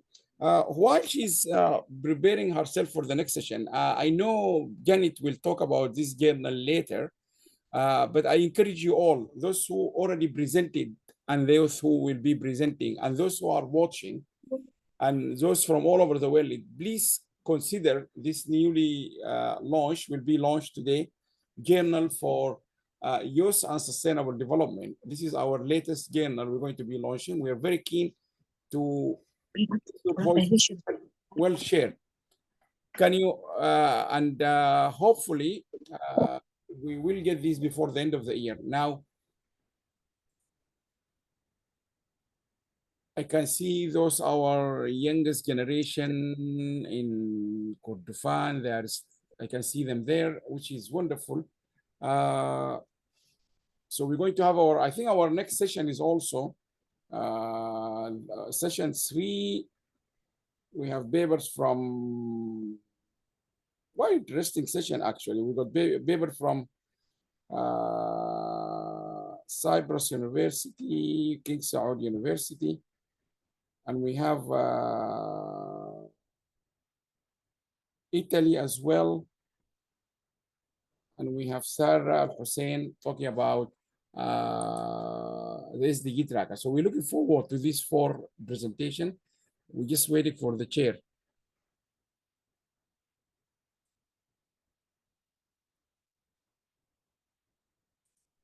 Can you unmute, Professor?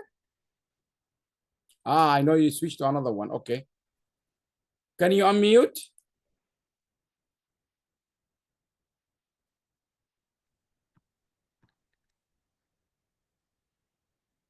Can you hear me, Professor? Yes, I can hear you. Okay, the floor is yours. Go ahead. Thank you so much.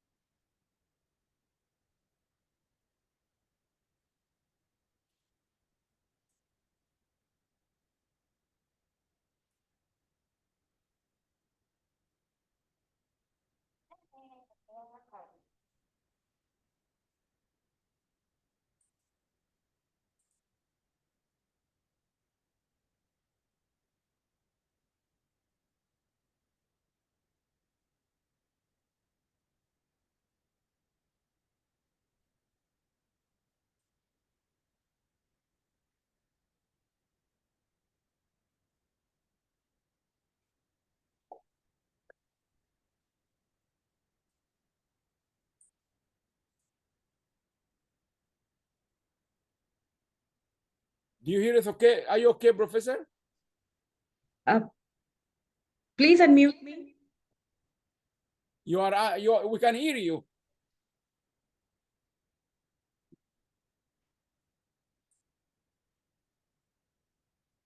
All right, I'm so sorry. Okay, so I'm Arshinain with you, and it's my privilege to welcome to the World Association for Sustainable Development virtual meeting today. And since we are celebrating the virtual conference on United Nations International Youth Day 2025 under the theme of local youth, the action for sustainable development goals and beyond.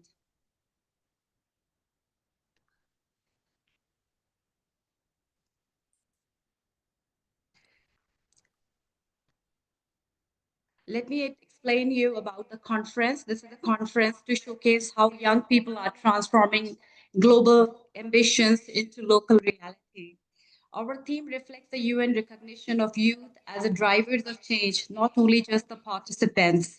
So today we will hear inspiring stories of leadership, resilience, innovation, and sustainability from around the world, culminating the World Youth Award for most impactful youth-led SDG initiatives. I also would like to thank Professor Alam to give me an opportunity to be a part of this conference today. He is a leading global initiative and the founder and president of World Association for Sustainable Development. I also would like to acknowledge Professor Alam as an internationally recognized expert on knowledge management technology and sustainable development. He has worked extensively with United Nations agencies, governments, universities to advance 2030 agenda of 17 sustainable development goals. So we are all very fortunate to be a part of this conference. Quickly, let me introduce to you our first participant. She's Lina Al-Fateh, and she will be talking about youth leadership in the times of conflict. And she will be focusing on Sudan's ongoing war. This is really commendable contribution, especially when we are focusing on war zones, the location, the geographical locations impacted by some kind of, you can say, political or any kind of unrest. And we are focusing and we are seeing their contribution in the research and sustainable development is really commendable.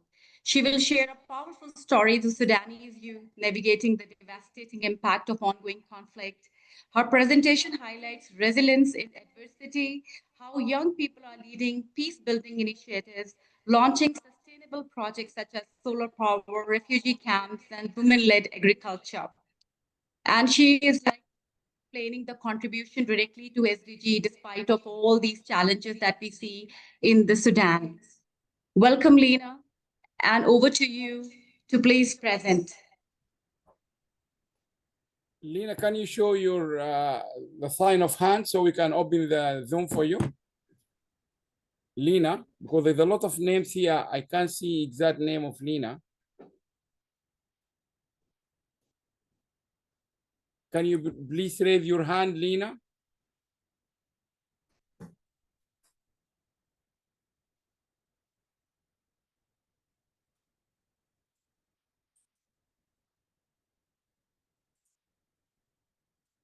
Lina, can you click on the hand sign so we know you, because I can't see you here.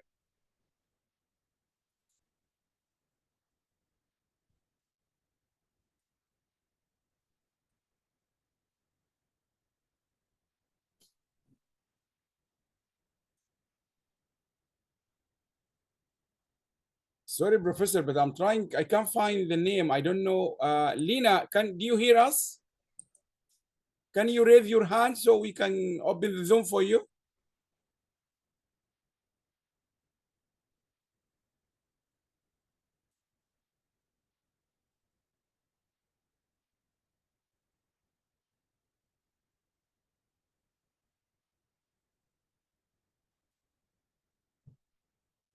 So probably, I think, Professor, you might go to Samar. Let's make sure we can identify them. Samar Al-Shalahi, are you here? Can you raise your hand, please? Samar, can you click on the hand sign so we know you?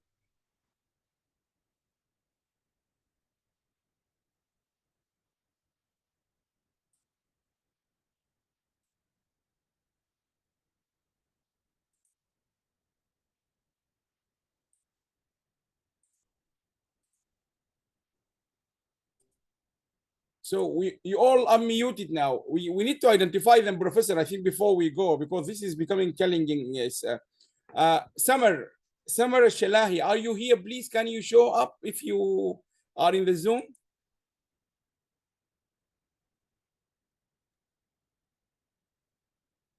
Hi, Professor. I think so. Both participants are not showing in the list. Yeah, I cannot see them here. So probably the third one. Yeah, let's just make sure they are not here, because this is very difficult. Now, Yeah. Samar Shalahi, we can't see you. Sarah Hussain. I think you might have to go to Sarah. Let me just make sure I can. I think Sarah is here. Yes, let's make sure we mute people again, and then you can start with Sarah. Yes, just 1 second.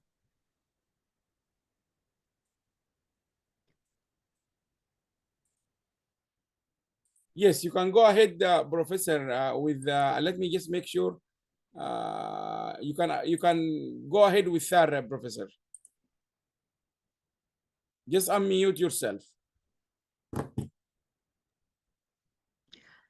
Sarah is here, but she is muted, so we need to give her the privilege to.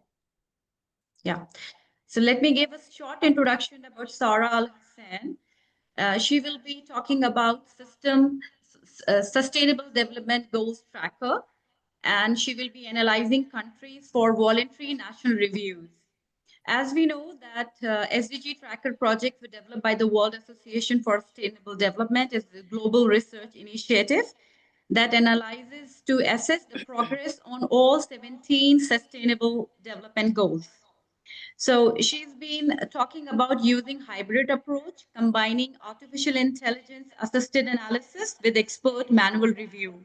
The project applies a standardized scoring system to evaluate data, identify challenges, share lessons learned, and how it can be enabled cross-countries comparison. So now the ultimate aim is to promote transparency, accountability, and evidence-based policy making, with all the results to be published on SDG Tracker platform after completion. So this is definitely gonna be very, very insightful session by Sarah. Over to you. Please present.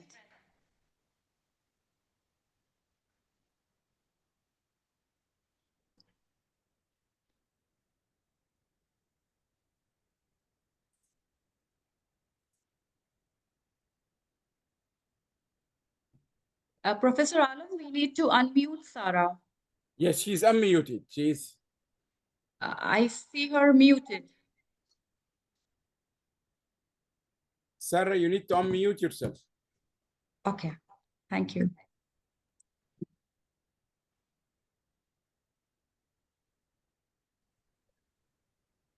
Hello, everyone. Assalamu alaikum.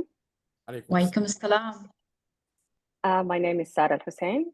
I'm an architect, sustainability consultant, and a researcher with the SDGs Tracker project, analyzing countries' voluntary national reviews, which is led, as you mentioned, by the World Association for Sustainable Development. Our project looks closely at how countries are delivering on their promises. There's no slides, by the way. Sorry to interrupt you. We can't see the slides. We can't see. No, there is no slide. They disappeared.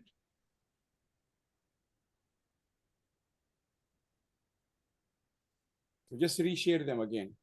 Yeah, they are back. Yeah. We can see start again.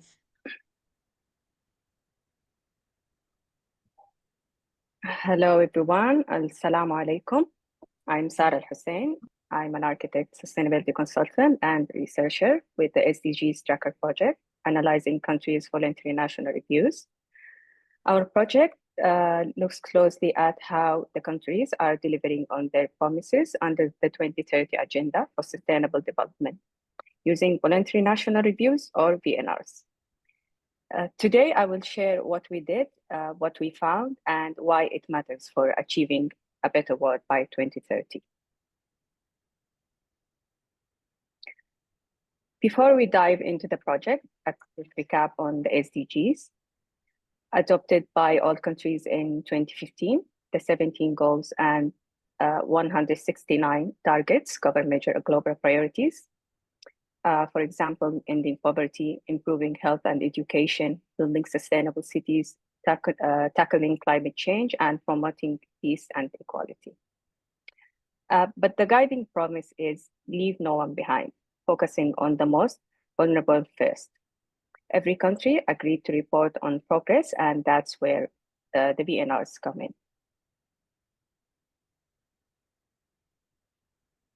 The United Nations groups the 17 goals into 5 themes, the 5 Ps.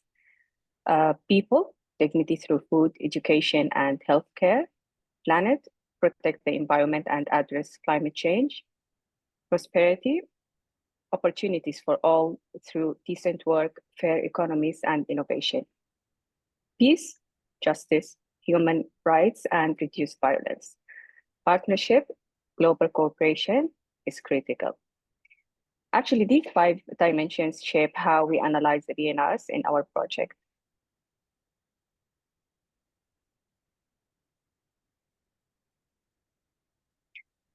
To understand our project, it's very important to know what VNRs are. VNRs, or voluntary national reviews, are official reports countries submit to the United Nations, usually every few years, outlining the SDGs progress, what's working, what's not, and what is the next steps. They are presented at the high-level political forum, where countries share experiences and learn from each other. But the aim is transparency, accountability, and improvement. But there is a challenge. VNRs are different greatly in details, structure, and data. Some of them are rich in evidence, while others offer very little. That's where our project comes in. It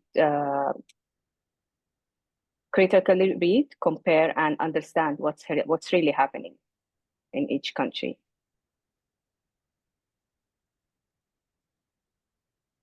So before I introduce the SDGs Tracker project, it's important to look at the bigger picture of the VNR reporting itself. Since 2016, countries have submitted VNRs annually to the UN's high-level political forum. By 2025, there will be around 412 VNRs from 190 countries, plus the EU, averaging just over 2 per country, but with big differences in frequency. Also, some countries haven't submitted their VNRs. Some report once, others have submitted 3 or 4 times. Also, data quality also differs. Some reports include over 100 indicators, while others fewer than 20. In 2024, the latest round was presented in New York. Around 35 more countries are scheduled to submit in 2025, which will mark the 10th anniversary of the VNR process. So as you can see, the volume is very large, but the consistency and depth are not. And this is exactly where our project comes in. The SDGs tracker is a global research project developed under the World Association for Sustainable Development. Our main goal is to look closely at the BNRs that countries submit to understand how they are doing on each of the 17 goals. We use a hybrid method, AI-assisted analysis, and manual expert review. We have created a scoring system from 0 to 5 for each SDG. And we also look at things like challenges, lessons learned, and how clearly countries are reporting. But the big aim is to make this whole process more transparent, fair, and useful. So countries and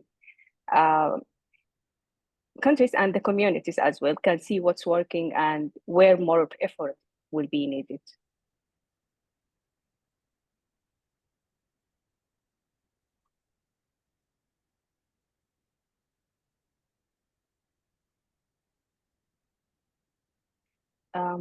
One of the things that makes this project different is how we read and assess the BNRs. We use a hybrid method. Part of it is powered by AI, which helps us process large amounts of text, groups related information, and extracts summaries. While the other part is done manually, reading, analyzing, and interpreting reports in depth. But as we all know, AI can miss context, tone, and meaning. That's why we pair it with manual review. Our experts review the reports, double check the content, and make judgments based on the context. Actually, we have compared the two methods, and what we found that AI alone isn't enough. Human insights is critical to make sure the results are accurate, fair, and to ensure balanced evidence-based evaluations for every SDG. Our manual review has several layers. First, was academic experts review the SDGs tracker team's draft and give feedback. Second, independent third opinion experts review it again to strengthen objectivity. The third is a country-specific expert checks the local accuracy and relevance.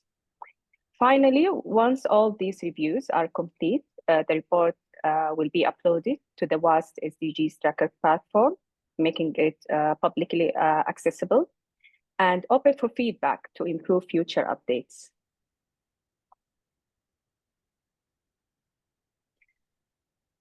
To break down each BNR, we focus on 5 main areas, our 5 pillars of analysis. We look at the overview, how the country presents its SDG progress. Then we assess their actual progress. Are they on track or facing delays? We apply our scoring system, giving each SDG a score from 0 to 5. This is based on evidence in the report. Then we highlight major challenges the country is facing, whether it's data gaps, climate shocks, or inequality.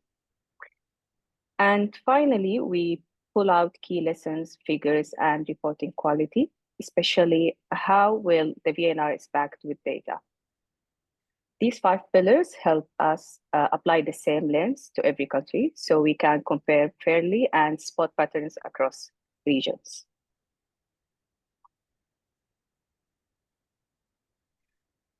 One of the main tasks in this project is assessing a score to each of the SDGs for every country we analyze. The score ranges from 0 to 5 based on what the VNR actually shows. A score of 0 means no progress or that there is no data at all. 1 means the country is off track with very little movement. A 2 shows some improvement, but it's still off track. 3 means progress is happening, but it's not enough. A 4 means the country is doing well, it's on track, but not quite there yet. And a 5 means the country has reached that goal and is maintaining it. Actually, this system gives us a very fair and consistent way to measure progress and to compare countries or regions side by side. Actually, our analysis revealed some clear trends. On the positive side, many countries have made progress in health, education, and infrastructure, especially post-pandemic, with growing attention to gender equality. However, major challenges persist. For example, inequality is rising, climate action is often vague, with limited measurable progress. Also, data gaps are common. Even when data is provided, it often lacks disaggregation by region, gender, or age. The local implementation is weak, with national goals not always translating into the local action. So understanding these challenges really helps us see where action is working and where urgency is needed. Also, one of the most valuable parts of this project is seeing what others can learn from the BNRs. For example, countries that are doing well often share a few things in common. They have made the SDGs part of their national plans, not as something separate. They invested in strong disaggregated data systems. They have also involved local governments, so the goals aren't just on paper. They are implemented on the ground. And they have been transparent in their reporting.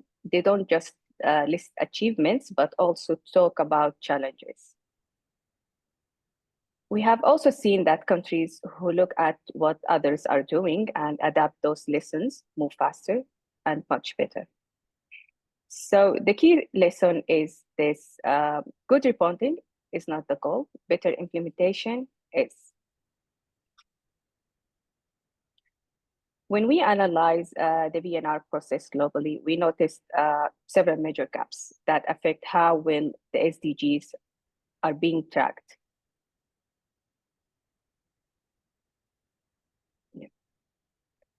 For example, some countries have never submitted a BNR at all. A striking example is the United States. It has never submitted one, despite hosting the United Nations headquarters in New York. Also, many submissions don't follow the UN template or guidelines. So the reports differ greatly in size, structure, and detail, which makes comparison very harder.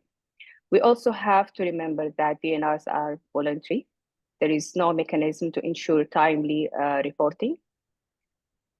As of 2025, some countries still haven't submitted and others last reported in 2022. Actually, this raises a very serious question to the United Nations and the global community. If the process remains voluntary, how do we ensure accountability? Without timely and consistent reports, we are moving toward 2030 with missing maps and a gap not just in data, but in the global responsibility. So the result is that we have major blind spots in the global SDG picture. For some countries, there are no official updates for up to 3 years, and that make it very extremely difficult to know where they stand or how much progress they have made.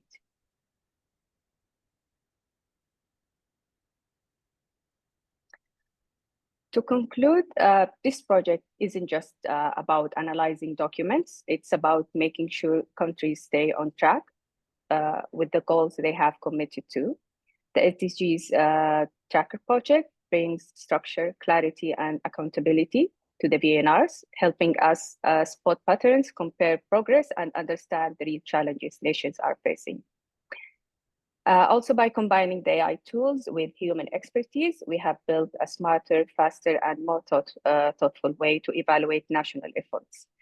And most importantly, it proves that no country is alone in this journey. We all face challenges, but there are also valuable lessons being learned, and they need to be shared.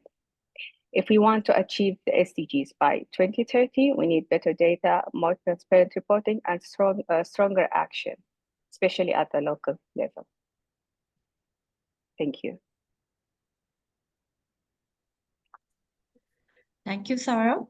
While we have been talking about voluntary national reviews for the contribution of sustainable development goals, I would just like to add that there are 17 interconnected global goals adopted by United Nations member states somewhere in 2015 as a part of 2030 Agenda for Sustainable Development.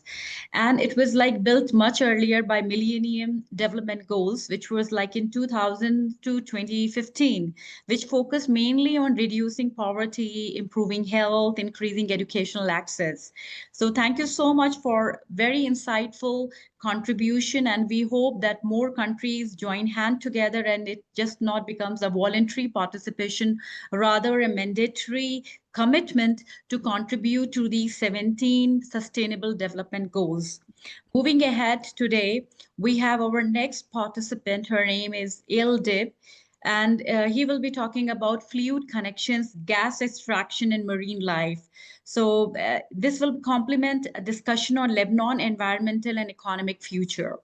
And he will explore a balance between economic opportunities, natural gas reserves, and urgent need to safeguard marine biodiversity, as we are all facing the challenge on marine biodiversity. His perspective will reinforce the necessity of integrated science-based policies for sustainable development. Welcome, El, and over to you. Thank you. Are you able to hear me, first of all? Hello. Yeah, we can hear you. Okay, so hello. My name is Eli Dib. I will be presenting my project, Fluid Connections. Fluid Connections, Gas Extractions, and Marine Life. I am an architect. I'm studying in Italy at the moment, but I did my bachelor's in Lebanon. And this project is actually about Lebanon and about Lebanon's future as a gas extracting country, as it has been painted in the public imaginary recently, especially as it is still grappling with the problems of electricity and economic bad economic times. So basically, this project actually seeks to recontextualize this golden opportunity of gas extraction into something that is more realistic and something that is actually at a threat due to the neglect and pollution that we have been seeing in Lebanon for the past 30 years and more, and how the opportunity of gas extraction, what we see as an opportunity, might actually affect the marine life more deeply than we thought it might do, and how it might affect also other economic sectors which Lebanon currently relies on, such as the fish industry and the tourism industry. So basically, our project is a territorial mapping that we sought to do, and the final outcome is this pamphlet, which we will go through. Quadrant by quadrant, and it seeks to explain our research basically on the topic that I just mentioned. It is meant to be read in a circular motion, going from quadrant 1 to quadrant 4 in this circular manner, going from the most macro scale that we can find to the most micro scale, and actually explaining in the process how the pollution is generated and taken to the sea, basically, and how this affects all the aspects that is around it, and how it affects specifically marine life. We are interested in going from the source of the pollution to how it is going to how it is carried by the sea, and how we can actually prevent it at the end. So the first quadrant, which is at the bottom right, seeks to contextualize this project. So we started by overlaying at the time 3 maps. The first map being that of the biodiversity in the Lebanese Sea, which we actually, it's important to mention, we had to really dig very deep into the sources, as we have a problem with finding sources at the time. And we actually mapped there in a map that is inspired by lateral offices, the approximate location of each species along the Lebanese coast, and specifically we chose the species of fish that are relevant to the Lebanese economy, whether it should be, for example, in the tourism sector like sea turtles, or it could be in the fish market. Some of our main some of the main fish that we eat every day, and some of the main fish that actually in some cases we do export. The second map, which it is overlaid with, is actually a map showing the plankton diversity in the sea, which is, while it is less relevant, it's also important to mention that these are the planktons that a long time ago actually created the gas and the marine fields that we already see today. And we thought it's also important to know where they are located approximately, to know which quadrants, as you can see the sea quadrants in the map, which quadrants might be relevant in the future to protect. And in purple, we can see the current gas fields that are present. And basically, these two maps are overlaid together with a third map that shows, as you can see in the first quadrant, it shows the pollution along the Lebanese coast, and kind of seeks to contextualize this marine life with the high levels of pollution that we can observe along the coast. As we can see, the most of the coast is in dark pink, which shows the heavy pollution, and actually it is caused by, and some of the main causes that we can observe right at the coast, such as oil spills and some actually privatization of the sea. Along this map, we also decided to add the rivers, which will be relevant in the second quadrant, as I will talk in the next slide. But this first quadrant seeks to contextualize within the reader's perspective what we are tackling. So basically, we are tackling this sea life and its exact position within the gas extraction fields. So basically, in the next quadrant, we seek to actually look at the sources of pollution. Where does this pollution actually that reaches the sea and reaches the marine life comes from? And basically, in the we further add to the previous map, to the previous quadrant, two further maps showing Lebanon's pollution inland. And we can see that most of this pollution is actually created by wastewater treatment and thermal power plant neglection, basically. As we can see, a lot of these facilities are located along the coast, and if we overlay this map as that we currently see with the map of the pollution, we can see that where there tends to be a power plant, there tends to be a higher level of pollution, and we wanted to bring this information to light, as it is not commonly known actually that the power plants are causing a lot of pollution, but as well as that the wastewater treatment plants are not completed and they are in very dire situations, and hence the wastewater is leaking into the sea and also creating pollution. And we can see actually these few main sources, as well as dense urban area and refugee crisis that we have been badly mismanaging in Lebanon, actually, which are all sources that actually lead to the pollution of the sea, and not only of the sea, but pollution inland that goes to the sea through the next map, that we decided to actually look at 8 rivers in Lebanon, because while we were doing our research, we actually found that a lot, the main pollutant that comes to the sea is not actually from these this mass management only, but also the rivers carry a big level of toxic products from the mountains to the sea. And this is why we decided in the third map that we wanted to highlight the level of toxins that we find in these rivers, basically. And we specifically chose based on the toxins based on availability, but also the toxins that influence the aforementioned marine life the most, such as nitrate, phosphate, and sulfate. And you can actually see that in most of the rivers, the threshold of these contaminants is way higher than what is actually acceptable. And hence, the river is a main source of pollution that we do not always look at, but through this project, we wanted to actually sit and look at how we treat our rivers to basically that are carrying the pollutants to the sea. We wanted also to further look to take this opportunity to further look at specific points within the river, specifically at the mouth of the river, which we will see later further explored.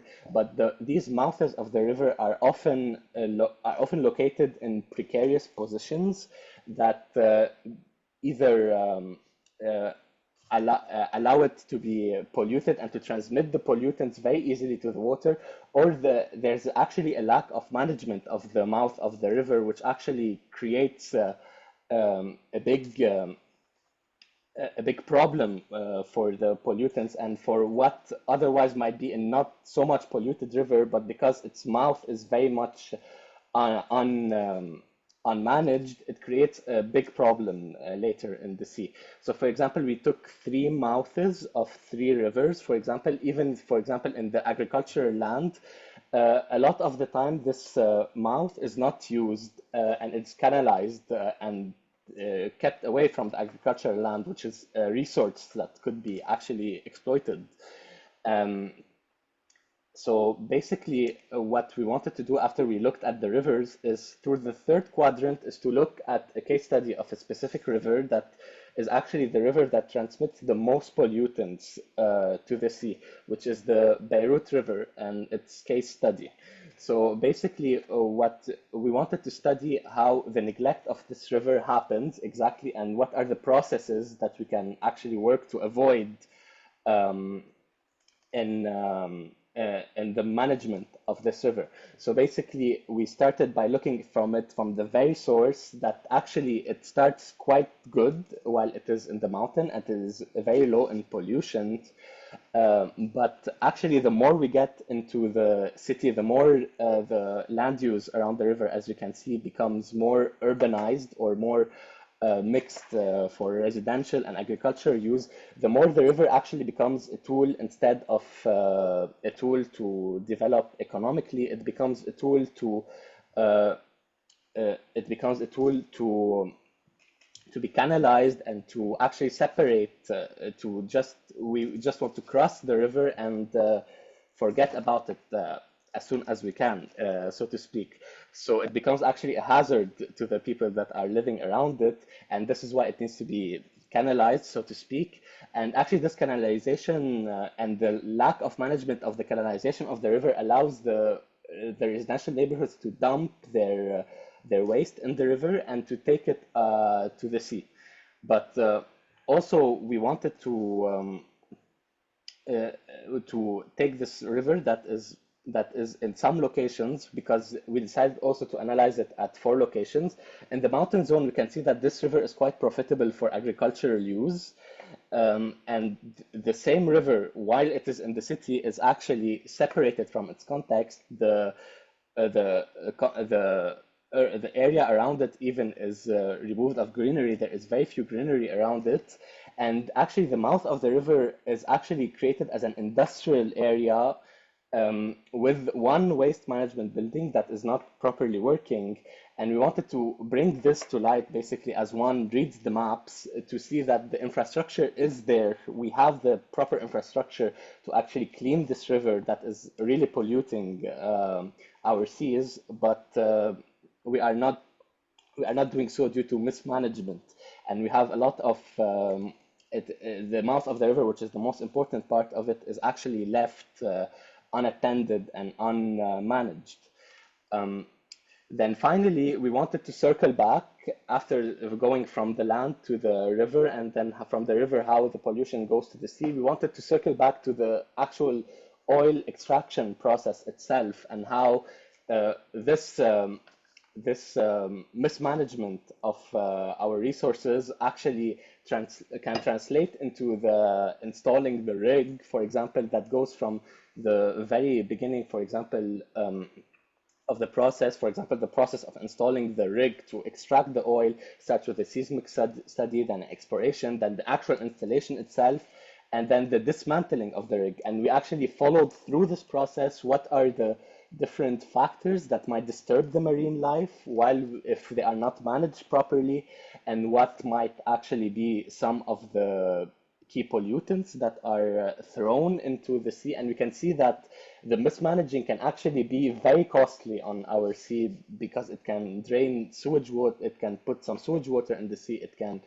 it can throw a lot of bacteria actually also, and this golden opportunity that we had will actually be a hazard to our sea that will destroy our marine life, basically. Finally, everything is put in one pamphlet that is meant to be read as shown, and I will show in the next slide how it is meant to be read. But on the back of the pamphlet, actually, once we went out and distributed this pamphlet, we actually wanted to conduct a survey to get people to think, not only to after reading all this process, to actually get them to think about what could be potential solutions for this. While some of the, and we actually took several surveys of several people from several fields, not only architects or professionals, but sometimes just people on the street. After looking at the map, we asked them what could be proper solutions for that you can see. And while a lot of them propose solutions that are not actually always feasible or that are actually professional, so to speak, we wanted to get people thinking of this issue that is very real and very near in our future. And we actually took some of the proposals and we decided to map them at the rear of the map and to leave maybe a small link for people to actually propose their own solutions later and get them thinking about the topic. And finally, I just wanted to conclude with the final product, which was basically this pamphlet. It's quite a big pamphlet because the information is very detailed, that we went out and distributed along Beirut and where we live, basically. And I wanted to end with some resources that we used for this study. And thank you for your time. Thank you, Il. Your research has really pointed out some very important issues related to environmental changes that we are focusing. And just to add here, that ocean pollution is significantly impacted by river and land pollution, which you can say approximately 80% of marine pollution originates from land-based sources, with rivers acting as a major conduit for pollutants. These pollutants include agricultural runoff, plastic waste, industrial discharge that are carried by rivers and coastal runoff into the ocean, and which is harming marine ecosystems and eventually posing risk to human health. So thank you for your contribution in this very important research area. And moving ahead, I just would like to double check if we have other two participants, Lena and Summer, if you are here, or else we have to move to session 4. Okay, Professor. I think, thank you very, very much, Professor. That was fantastic. I think they have technical problems. So what we will do, I think we will move and we will come back to this. But I also have a good news that the speaker who struggled before, Tamador, she said she can present it now. So thank you very much, Professor Archie, and wonderful sessions. Let's, I think they're both very good presentations. Shall we, as we usually, we give them a very big click on reaction? Yeah. We all need to show our appreciation for these two fantastic papers, really. Absolutely. Now, thank you very, very much. Let's make sure we can catch up with the previous. Okay, let us see if they are still here. And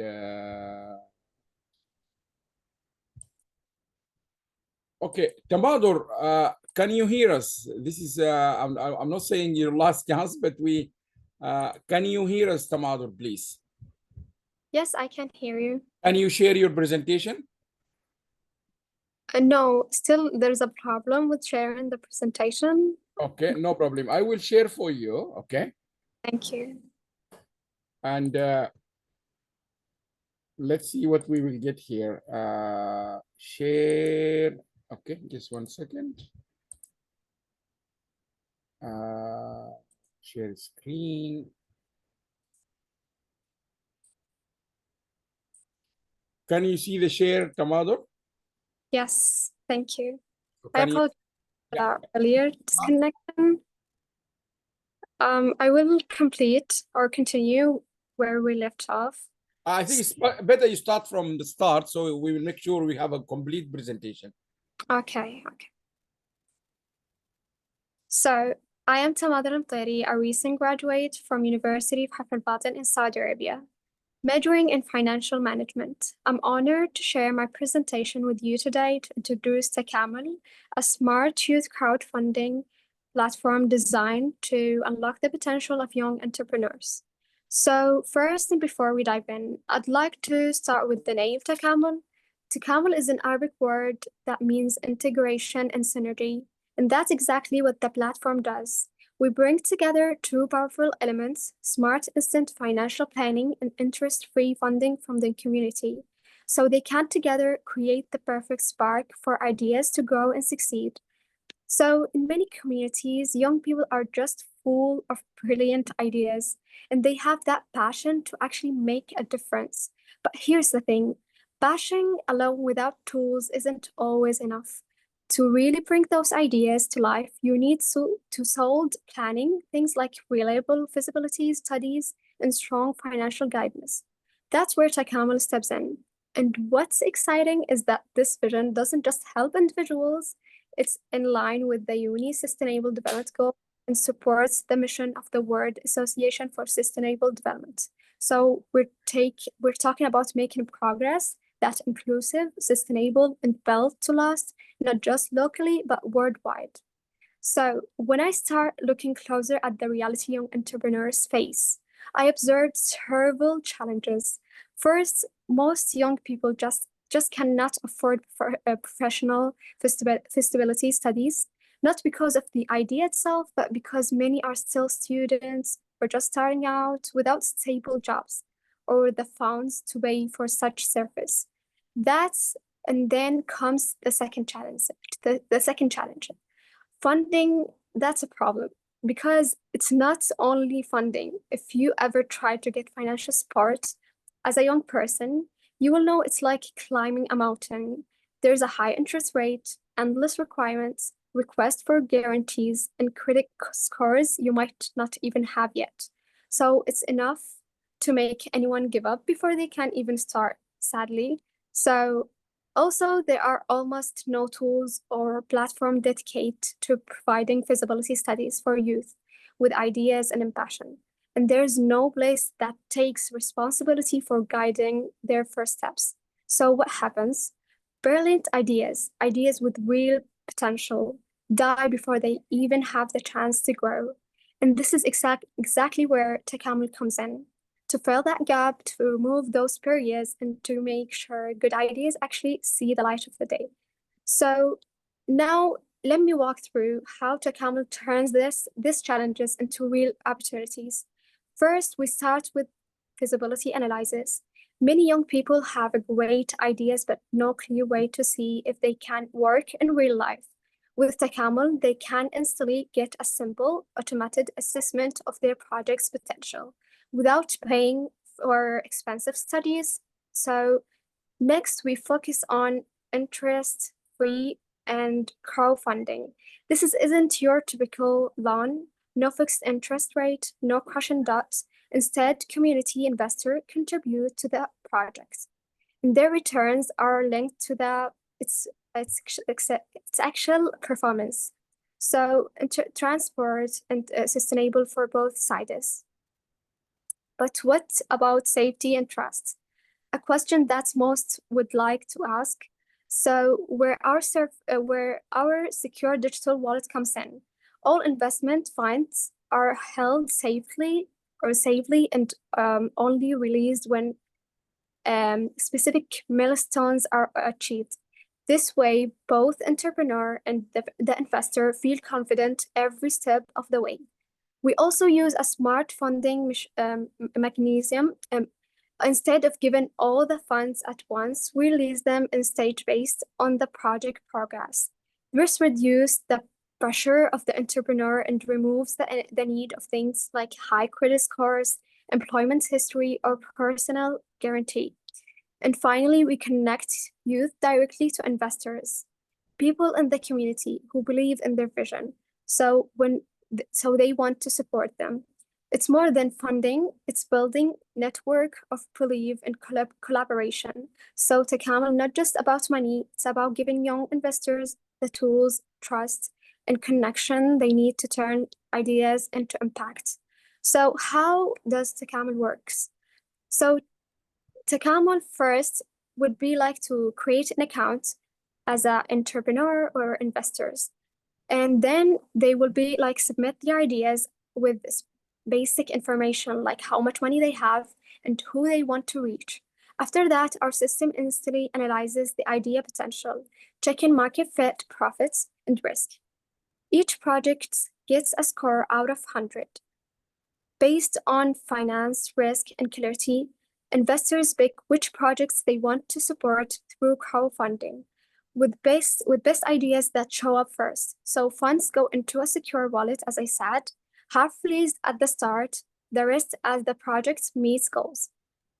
Entrepreneurs keep investors updated with reports and photos and videos. So when profits comes in, investors get returns based on the project performance. So what's the real impact? Takamul goes beyond just funding ideas. It's about creating meaningful change aligned with global goals. So first, Takamul focus on creating jobs and empowering youth businesses. By supporting young entrepreneurs, we help generated employment and sustainable local economics. So directly contributing with SDG 8. But Takamul is not just about funding. We also focus on building financial capacity or capability. So equipping youth with essential skills and budgeting, planning, and sustainable growth. This aligns with both SDG 8 and 9 as it supports economic growth. Next, Takamul shines by funding high potential ideas that often face challenges, supported through traditional banks due to strict requirements. So this unlocks and creates opportunities for projects that can truly make difference, aligning with SDG 9 and 10. We also support ventures that contribute to sustainable cities and communities, helping build urban and improve overall community well-being, which is at the heart of SDG 11. Finally, we believe in the power of collaboration. So Takamul strengthens partnership for development by connecting youth, investors, and organization, and creating a network units by shared goals. That's SDG 17 in action. So in short, Takamul impact is proud, strategic, and designed to empower youth while driving sustainable development on multiple fronts. So let's talk about the huge market opportunity we're tapping into. Did you know that over 60% of the MENA region's populations is under 30? This is a generation bursting with passion, creativity, and potential, yet much of it remains untapped. Unfortunately, millions of small businesses fail every year, not because of the ideas are not good, but because young entrepreneurs lack access of funding in the clear guidance. And that's exactly the gap Takamul aims to bridge. From validation ideas to providing funding and mentoring. So on top of that, there's a growing demand for our smart and digital funding platforms, ones that are inclusive and transparent and invention driving. The MENA region needs better tools and to connect right ideas with the capital needed to bring them to life. And this is the space where Takamul shines. So, so the vision and the mission and the goals that we share with you is one, our vision.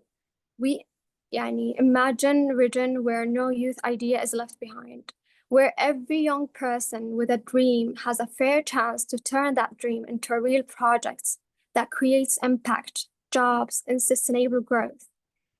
But our mission is simply to make funding and startup support smart and accessible and fair for every aspiring entrepreneur.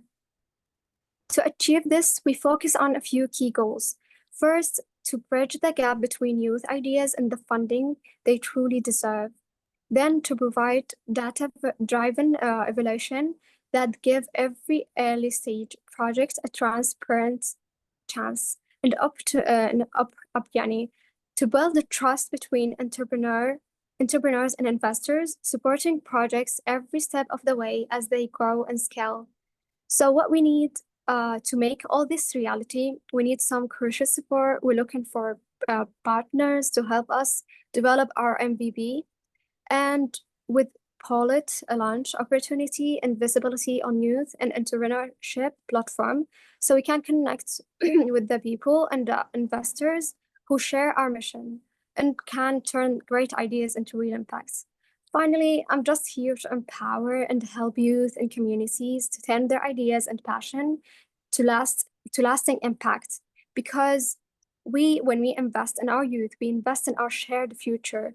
So imagine a generation full of young leaders who no longer have to wait for opportunities because they create them. So lastly, I would like to thank WASD for giving me the opportunity to be also one of the youth that introduced their idea. Thank you. Thank you very much,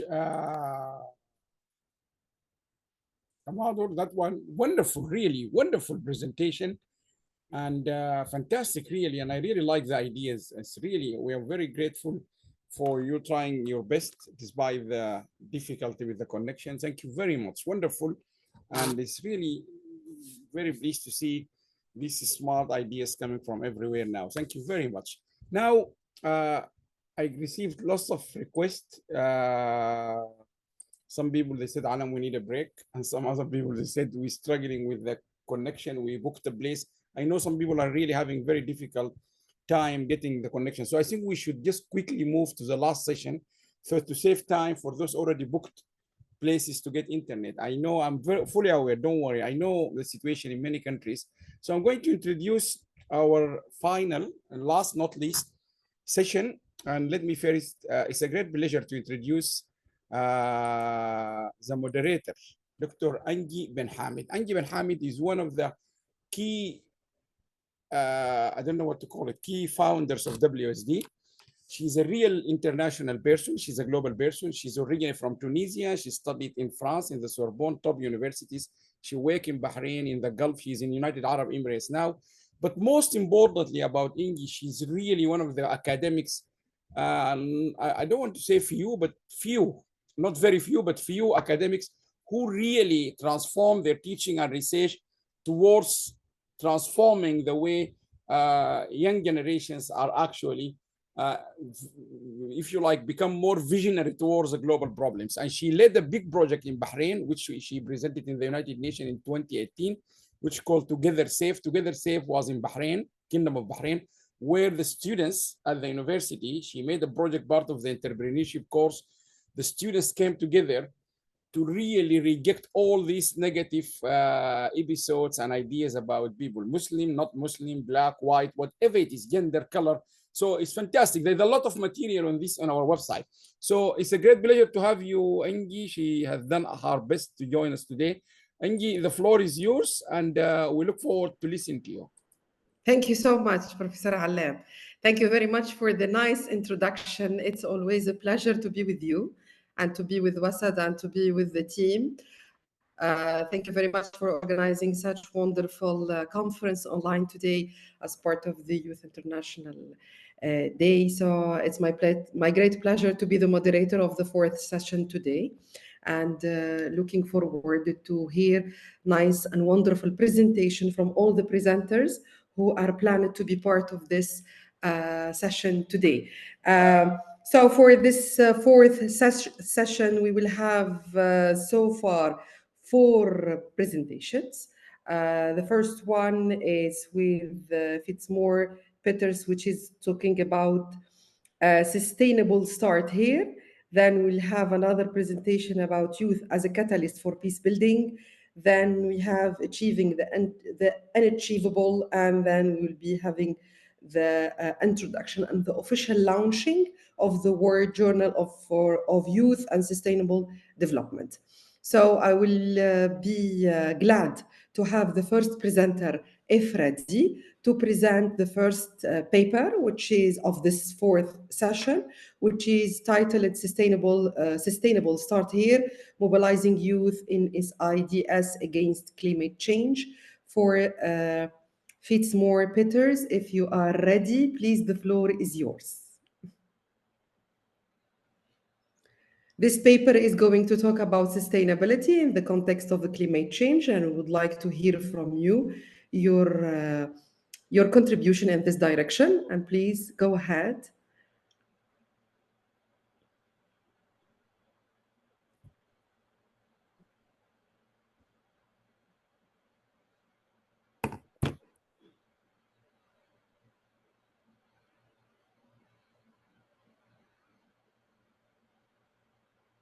Unmute yourself, Fitzgerald. Yes.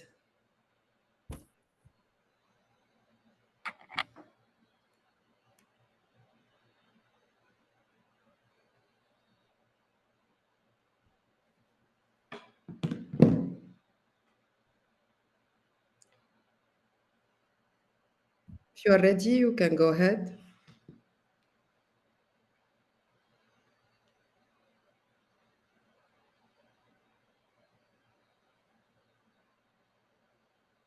Do you hear us, Fitzgerald? Can you hear us?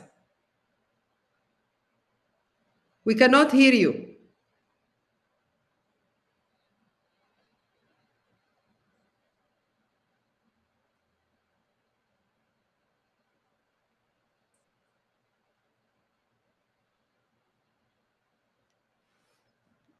We cannot hear you.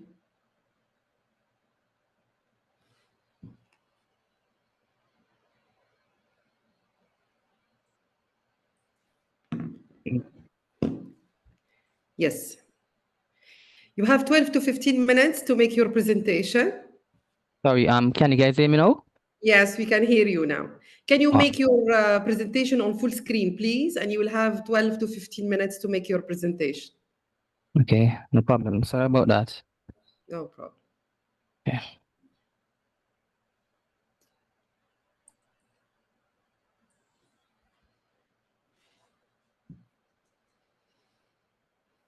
Okay, so good afternoon, everyone. My name is Fitzmore Peters, and I'm a junior risk consultant at the Caribbean Development Bank.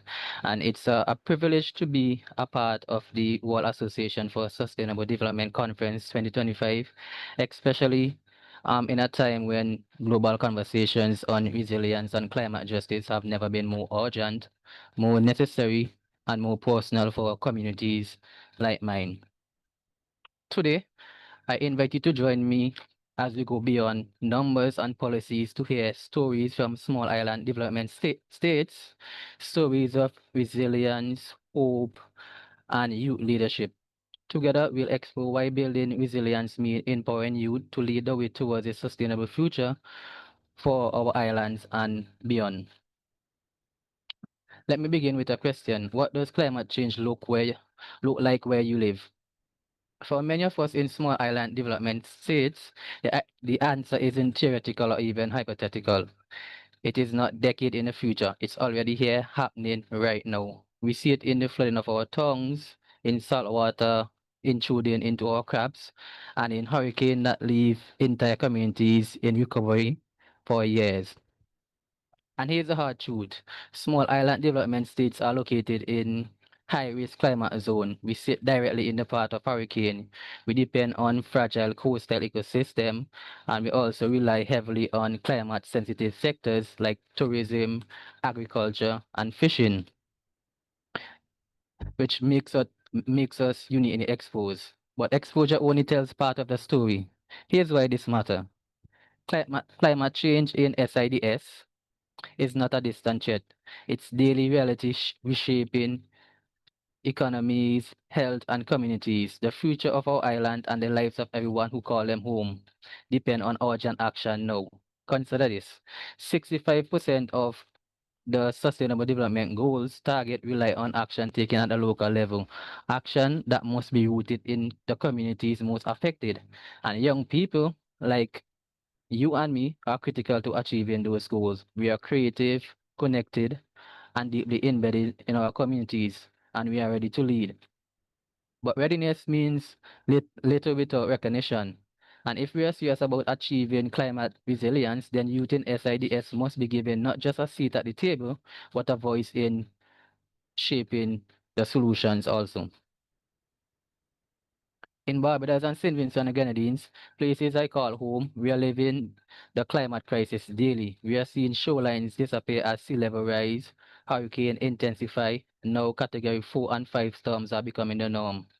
Water and food insecurity are becoming more frequent as rainfall become erratic and agriculture suffers. What's really heartbreaking is that our carbon footprint is minimal and we have contributed the least to global emissions, yet we bear the brunt of the climate crisis. It's a profound contradiction.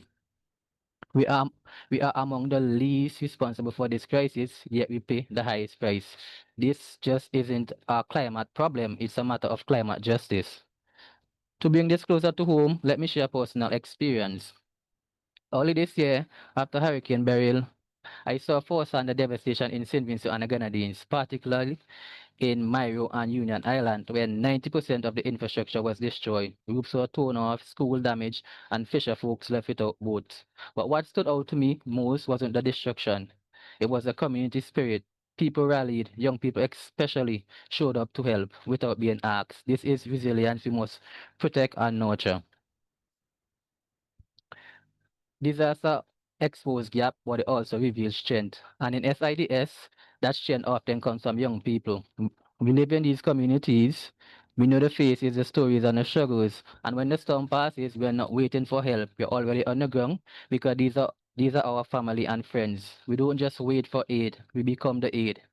It's young volunteers who often with little more than determination and community spirit step into shelters to organize supplies for displaced residents, help rebuild schools and clear roads so children can return to class and communities can recover faster, set up WhatsApp group and social media pages to coordinate help, ensuring that aid reaches the people who need them the most. But despite all of this, we are really included in the formal climate adaptation or disaster risk planning. Why is that? Even though we have proven time and time again that we are not just resilient, we are resourceful. The question is not whether youth can lead, but whether institution will let us lead. There's something special about youth in SIDS. We bring to the table deep cultural insight, rooted within history, tradition, and values of our communities. We also bring adaptability. We thrive and innovate under pressure. Community trust. We are known, respected, and listened to by those around us. And digital fluency. We seamlessly bridge technology and tradition to create fresh solution. Right now, we are already advocating for green policies at town halls and in school classrooms. We are also leading climate smart farming initiative in our own backyard and farm. We are also mobilizing coastal cleanup and restoring vital mangrove ecosystems. Our knowledge is hyper-local, but its impact is global. What we need is support, not supervision. When we say youth are leading climate solutions in the Caribbean, we mean it. And here are 4 real stories that prove it. First, Salvador Colon in Puerto Rico, at just 15 years old after Hurricane Maria, he raised over $170,000 to distribute solar lamps and chargers through his project Light and Hope for Puerto Rico. While others waited, he delivered energy and dignity. In Jamaica, Odin Brooks and Crystal Paris Campbell, both CARICOM youth ambassadors, launched a climate-smart school garden using aquaponics at Clancarty High School, combining food security, innovation, and education all in one. From St. Lucia, Yohanan Bujan turned crisis into opportunity by founding Algas Organics, the region's first agri-biotech company. He transformed invasive sorghum seaweed into eco-friendly fertilizer. And also in St. Lucia, Mihail Jabsu and his group Cedar Change are restoring mangroves, a critical defense against storm surges and erosion. They also install educational signs, cleaning beaches and transforming a coastline into a resilient community space. These youths aren't just responding, they're redesigning the future. Imagine the scale we could reach if we truly back them. The biggest misconception about youth engagement is that we are somehow not ready, that we need to wait, that we need to be trained, that we need to be told. The truth is that we don't lack passion or ideas, we lack support. So what does real support look like? Climate education embedded in all schools, not as elective, but as core knowledge. Access to funding and mentorship for green businesses, whether it's sustainable farming, ecotourism, or energy innovation. Platform to share our ideas, not just in conferences, but in boardrooms and parliaments. It's time to flip the script. Stop asking if young people are capable and start asking what's stopping us from supporting them fully. This isn't something I talk about, it's something I actively work on. At Caribbean Development Bank, where I work, I have supported pivotal research for Dominica's geothermal energy project, which successfully secured over $34 million in financing from the Caribbean Development Bank. I have helped develop and plan the implementation of the CRDC at Caribbean Development Bank, a critical mechanism designed to assist countries in managing the impacts of natural disasters. And this was also helpful when Hurricane Beryl hit St. Vincent and the Grenadines. We actually diverted US $8 million from the CRDC from the World Bank that went towards helping rebuilding the infrastructures on Union Island that was damaged during the hurricane. I have also completed the Climate Knowledge for All course this month, supported by CDB, because informed leadership must also be educated leadership. On the ground, I joined youth at the Caribbean Canada Leaders Dialogue 2025, planting trees in Walker Reserve and the Barbados National Botanical Garden. We didn't just plant saplings, we planted hope, shade, and carbon sinks for future generations. Talking about climate change is important, but rolling up your sleeves, feeling the soil in your hands, and putting resilience into the ground, literally, that is where real change begins. Each tree was a small promise to the planet and a tangible reminder that action, no matter how local, can be performed far behind where it's planted. A seat in the room is no longer enough. We need power. True empowerment means co-creating policies, not just giving feedback after the fact, controlling budget, not just applying for microgrants, holding leadership role, not just advisory one. Let me highlight one inspiring leader, Adia Daniel, an 18-year-old from St. Vincent and the Grenadines. She sat on the climate change sectoral group under the Prime Ministerial Advisory Council on Youth. She recently addressed the UNICEF Executive Board on the climate crisis after Hurricane Beryl. Adia proves what we already know. We are not too young to understand. We are just often too excluded. So where do we go from here? We need to stop seeing youth as beneficiaries of climate solution. We are drivers of those solutions. If climate crisis is global, then the solution must be local. And in SIDS, locals mean youth-led. Sustainability doesn't begin at a summit or conference. It starts on our shows, in our schools, and within our communities. We are not waiting to be rescued. We are already rising. So fund us, mentor us, partner with us, trust us, because the solutions are already here and they are being led by us. Here's my ask of all of you. Support youth with funding, not just applause. Share knowledge generously. Trust us with power, not just present. Together we can turn SDG 13 into a reality. I invite all of us to join hands, get involved, and plant the seed of resilience for our communities and future generations to come. Thank you. Thank you very much, Mr. Fitzmore, for this wonderful presentation and for sharing this wonderful experience in supporting climate change and your efforts and contribution as youth towards this towards climate and protecting the environment. From this wonderful experience and this wonderful presentation, We'll move on now to another part of the world, which is to Sudan and South Sudan. And we'll be having the second presentation, which is talking about youth as the catalyst now for peace building in South Sudan and Sudan. And now from Caribou, we will go to Sudan. And please, the floor is yours. If you are ready to make your presentation, you have 12 to 15 minutes to make your presentation, please.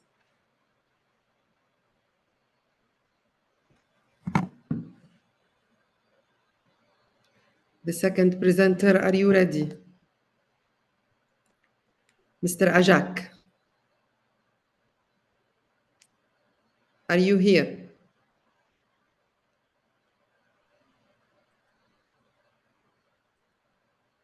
Yes, I'm here. Yeah. So the second presentation is going to introduce the concept of peace and how peace considered as by youth in order to have, let's say, to empower youth, and how the peace is playing an important role, and how this is basically promoted by youth, particularly in the south of Sudan. Can you make your screen as full screen, please? Yes, I'm trying to. Is it a full screen now? Yes. Can you guys hear me clearly? We can hear you clearly. You can go All right, ahead. thank you. You All have right, 12 thank to you. 15 minutes to make your presentation. All right, thank you. My name's Ajako Ajak, student of chemical engineering in University of Sudan. And in the recent war, disrupted my university, and I fled Sudan. I came to South Sudan. Now, in coming to South Sudan, I joined University of Juba. Since chemical engineering was not there, I joined the closest thing to chemical engineering, which is industrial chemistry. But recently, I have continued my studies in chemical engineering in University of Sudan also online. And I'm praying for peace to reign in Sudan so that I can go back and complete my chemical engineering course. Thank you everyone for allowing me to share my story. I will share a very short presentation.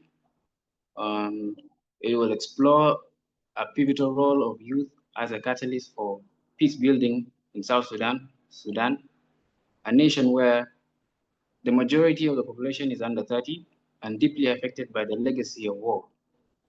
It highlights severe challenges faced by young people, unemployment, vulnerability to violence, displacement, but also we emphasize the transformative power of youth engagement with two examples of successful youth-led activities. In this presentation at the end, I'll present a few recommendations or way forward to a peaceful nation. I say nation, meaning the two nations, Sudan and South Sudan. Thank you. Let's go ahead. So the future of South Sudan rests in the hands of its young people. With the majority of the population under 30, our nation's greatest hope for lasting peace is empowering the youth, uniting and rebuilding. However, years of our conflict and displacement have disrupted education, that disrupted our livelihoods, our social structures, that once protected us and guided us. Many of these young people have been forced to adapt to new life without community, family, and other unemployed barely can afford food. Despite these challenges, many youth still dream of completing their education and contributing to the future of their nations. Empowering this youth is not only creating jobs, but restoring hope and purpose, contributing to the overall peace building of the nations. Every war comes with difficulties and issues. Like example for Sudan, a lot of people were displaced. Others were seeking desperate journeys. Others lost their homes. Others lost their education. And others are now unemployed. People who were middle class have become poor, and poverty has risen. These issues are there, and cannot be denied. But as the whole capital of Khartoum was destroyed, everyone fled. To some lost their families, some lost their, some don't even know where they are right now. But thankfully, for those that are around,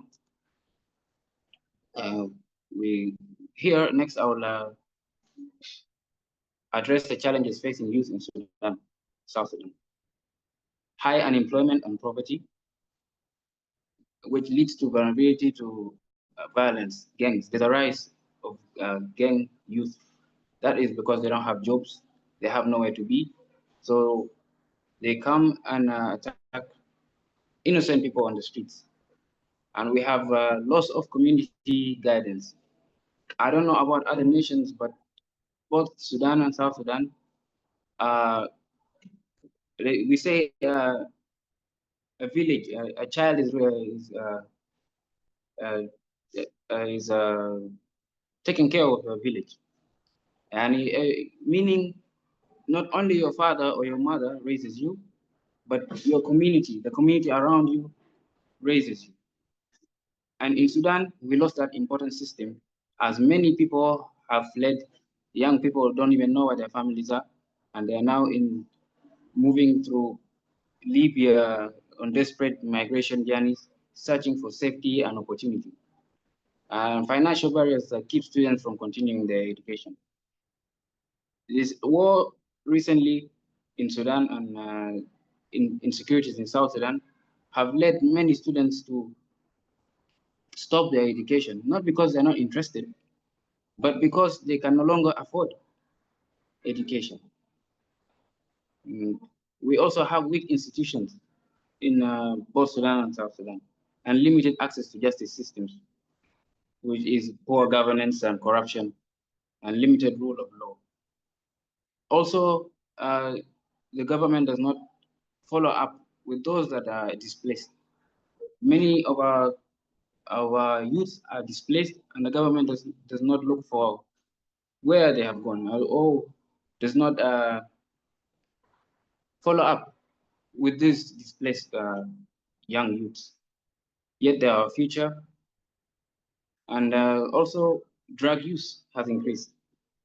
Many of our young people in Sudan were introduced to drugs, which was normally not there in Sudan.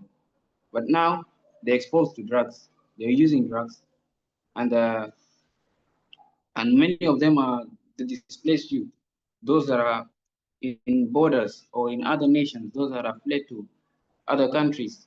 They have adapted new cultures that were not of the Sudanese culture. And also cultural and ethnic divides.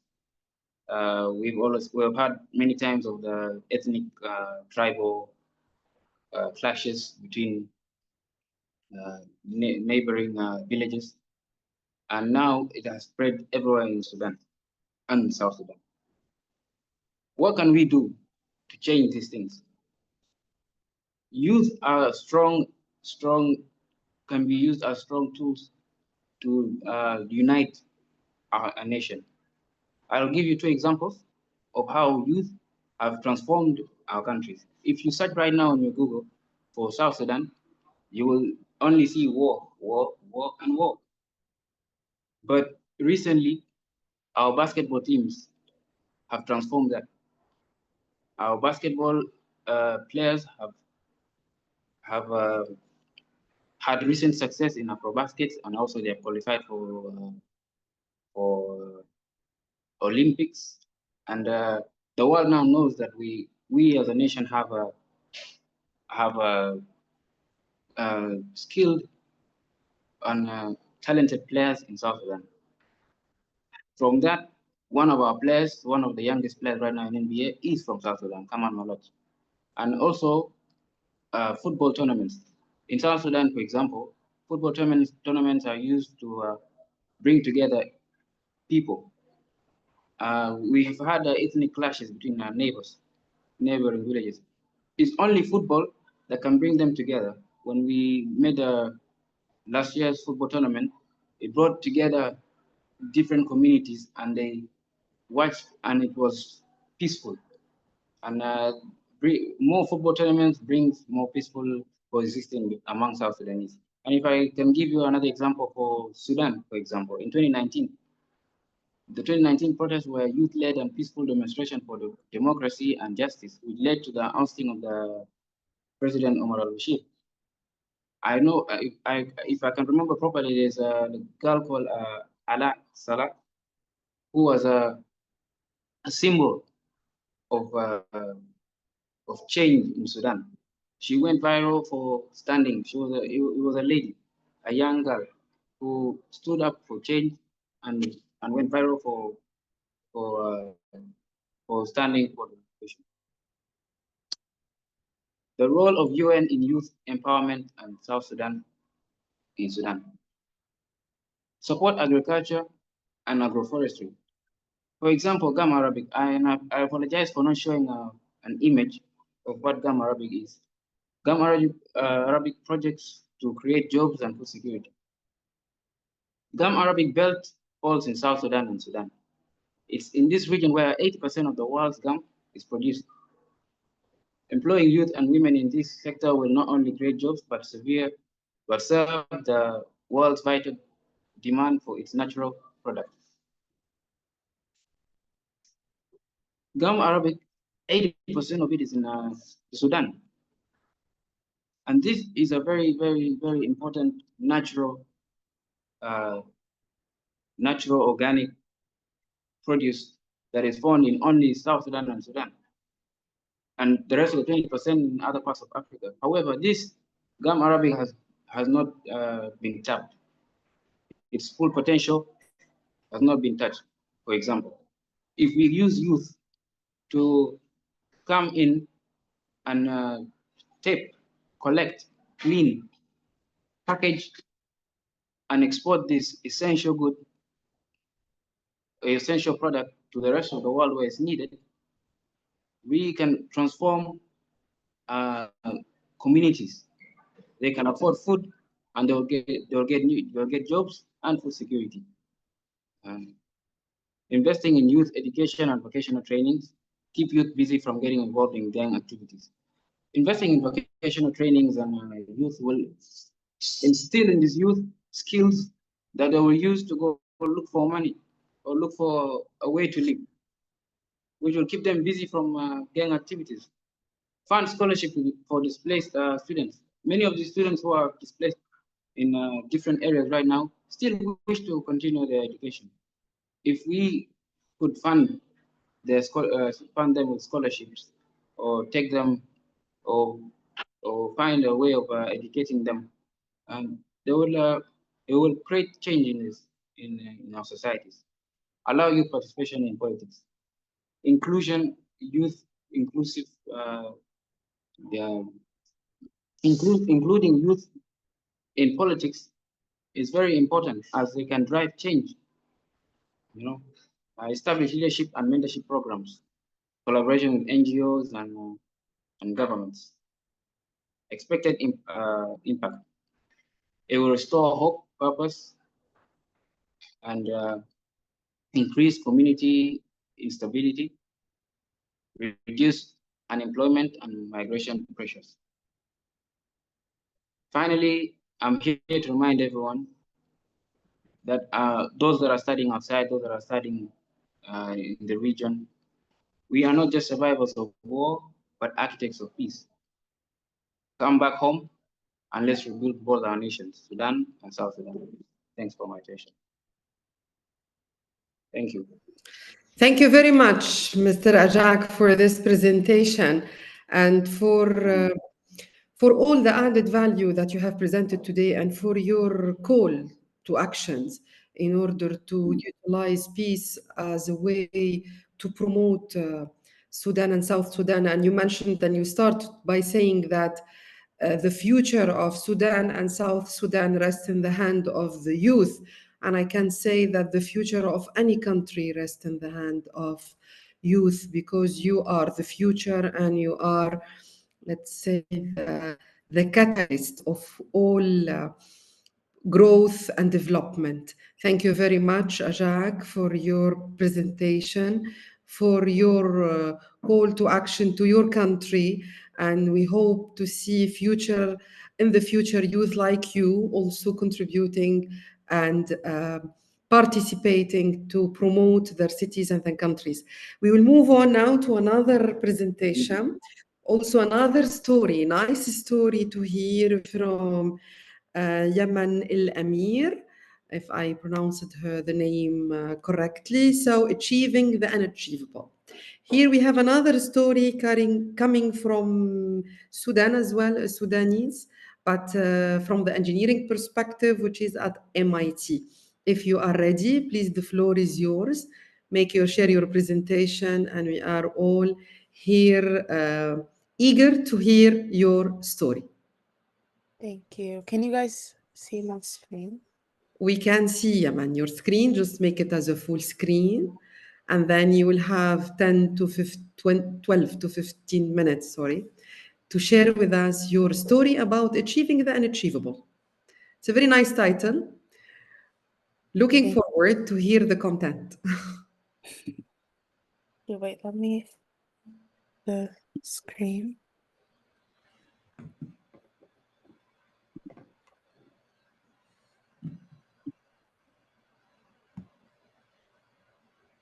Can you guys see it now? Yes, we can see it. Go ahead, my dear.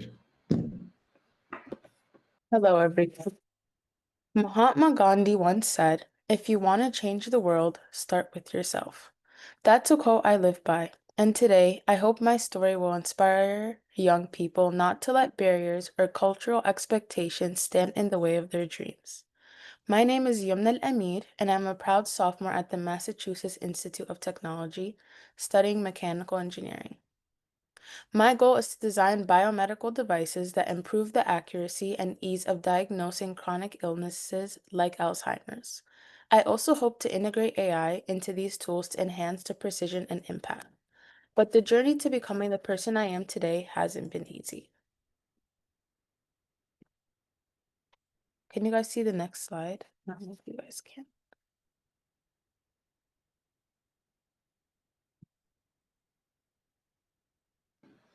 We cannot see, still at the cover page. Sorry. Here, let me.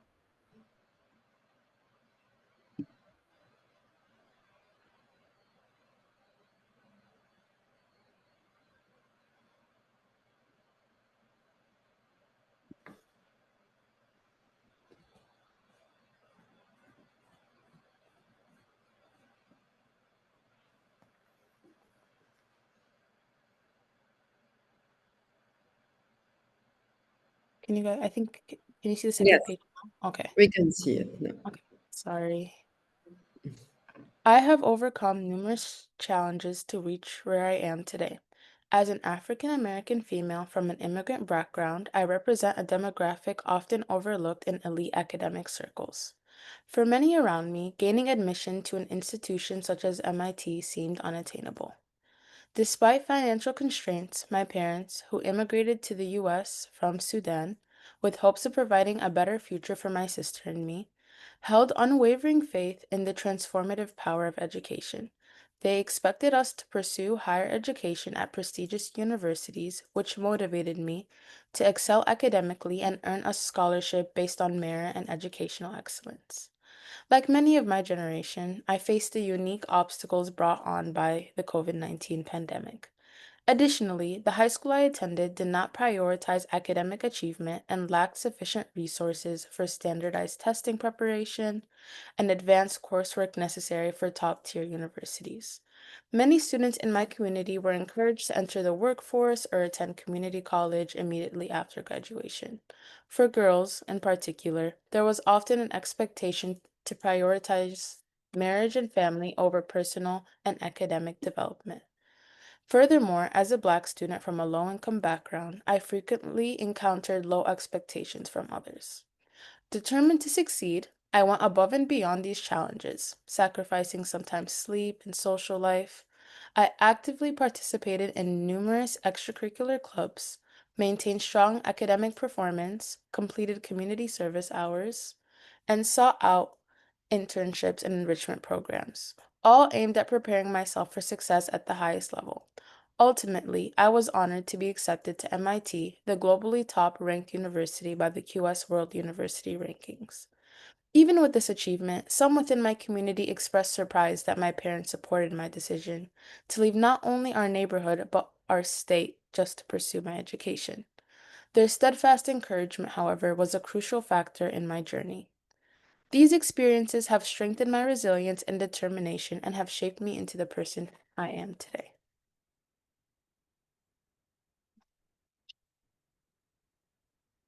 I think I have to leave every single time I go to the next slide.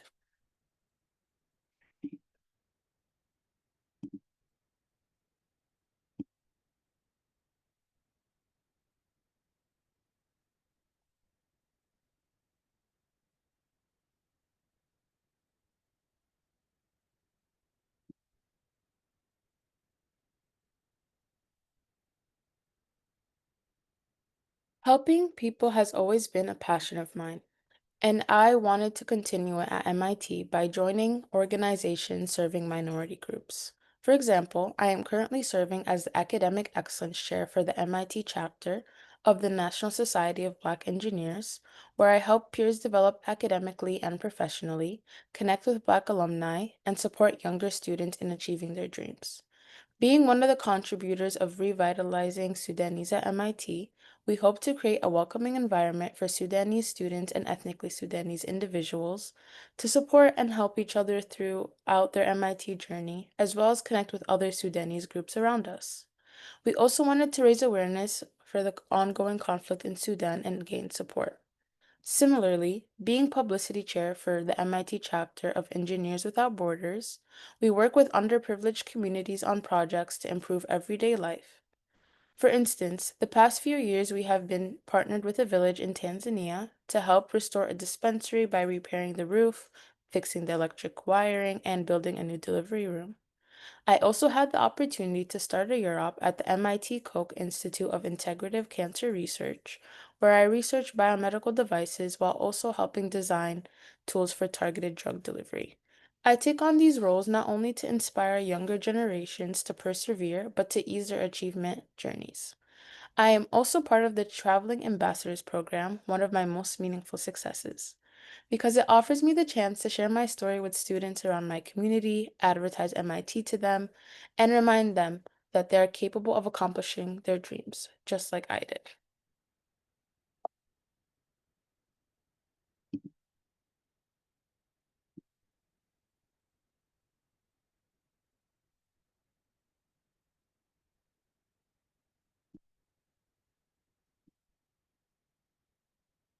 Goal 4 of the United Nations Sustainable Development Goals is quality education.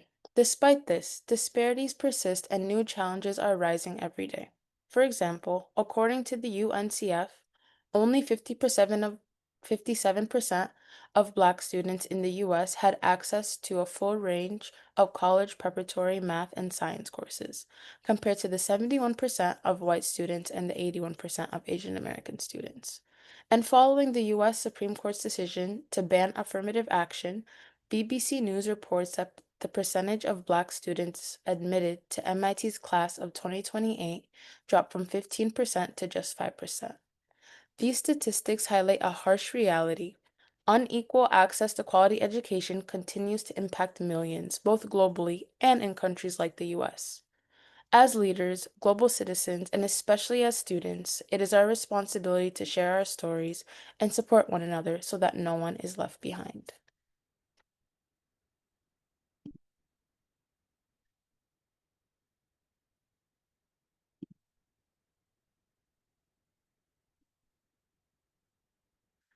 What most people don't know is that there's an abundance of resources at prestigious universities to support these underrepresented groups. For instance, MIT has resources like the First Gen Low Income, Office of the First Year, and Undergraduate Advising Center, which are focused on helping students with navigating college life and achieving academic success while overcoming obstacles and challenges. These programs are more about giving people a fair chance no matter their background. MIT also offers academic help like the Physics Mentoring Program and the Talented Students Resource Room, which aim to help students excel in challenging classes and offer tutoring to these students. Studying at such a rigorous university may take a toll on students' mental health, so MIT offers support services to reassure students on their limitless potential. All you need to do is know where to look and who to ask. The resources are available, but awareness may be limited due to the overwhelming number of options. The school might be offering them, the students just may not be aware of them yet.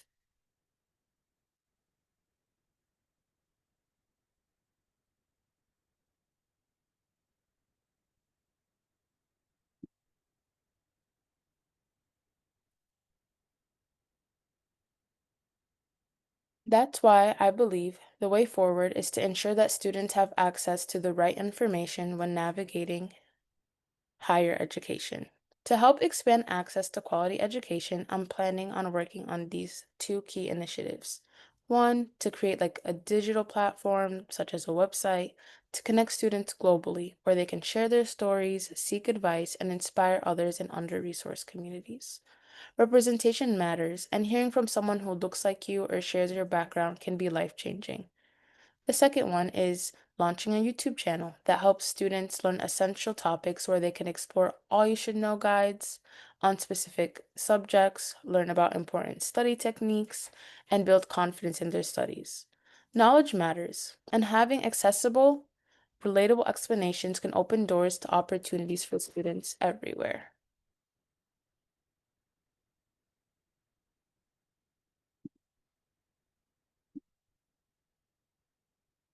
In the end, I hope my story inspires young people to rise above imposed barriers and reach for the stars. Thank you sincerely for your attention, and I truly believe that together we can achieve the unachievable. Thank you so much. Thank you very much, Yaman, for this wonderful presentation. It's very inspiring, and I would like personally to congratulate you on your achievement at very young age. You managed to do a lot, and you are representing a very good example of young lady, Sudanese, based immigrant, based in United States, and affiliated to one of the top universities. We are very proud of you.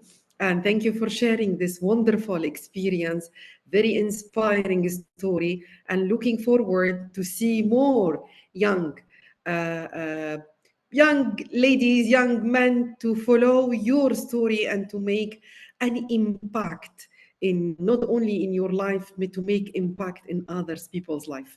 Wishing you all the best. Looking forward to see you more and more growing, having more impact, and achieving all your dream and achieving the unachievable. Looking forward to see more things that you will achieve in the future and to see you again in WASAD. Thank you very much.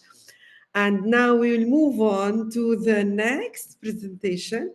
And I would like to invite our wonderful Jeanette to present and to share a good news for youth. Today we are celebrating youth as part of this International Day of Youth, and we are very glad and happy to announce the official launching of the World Journal of Youth and Sustainable Development.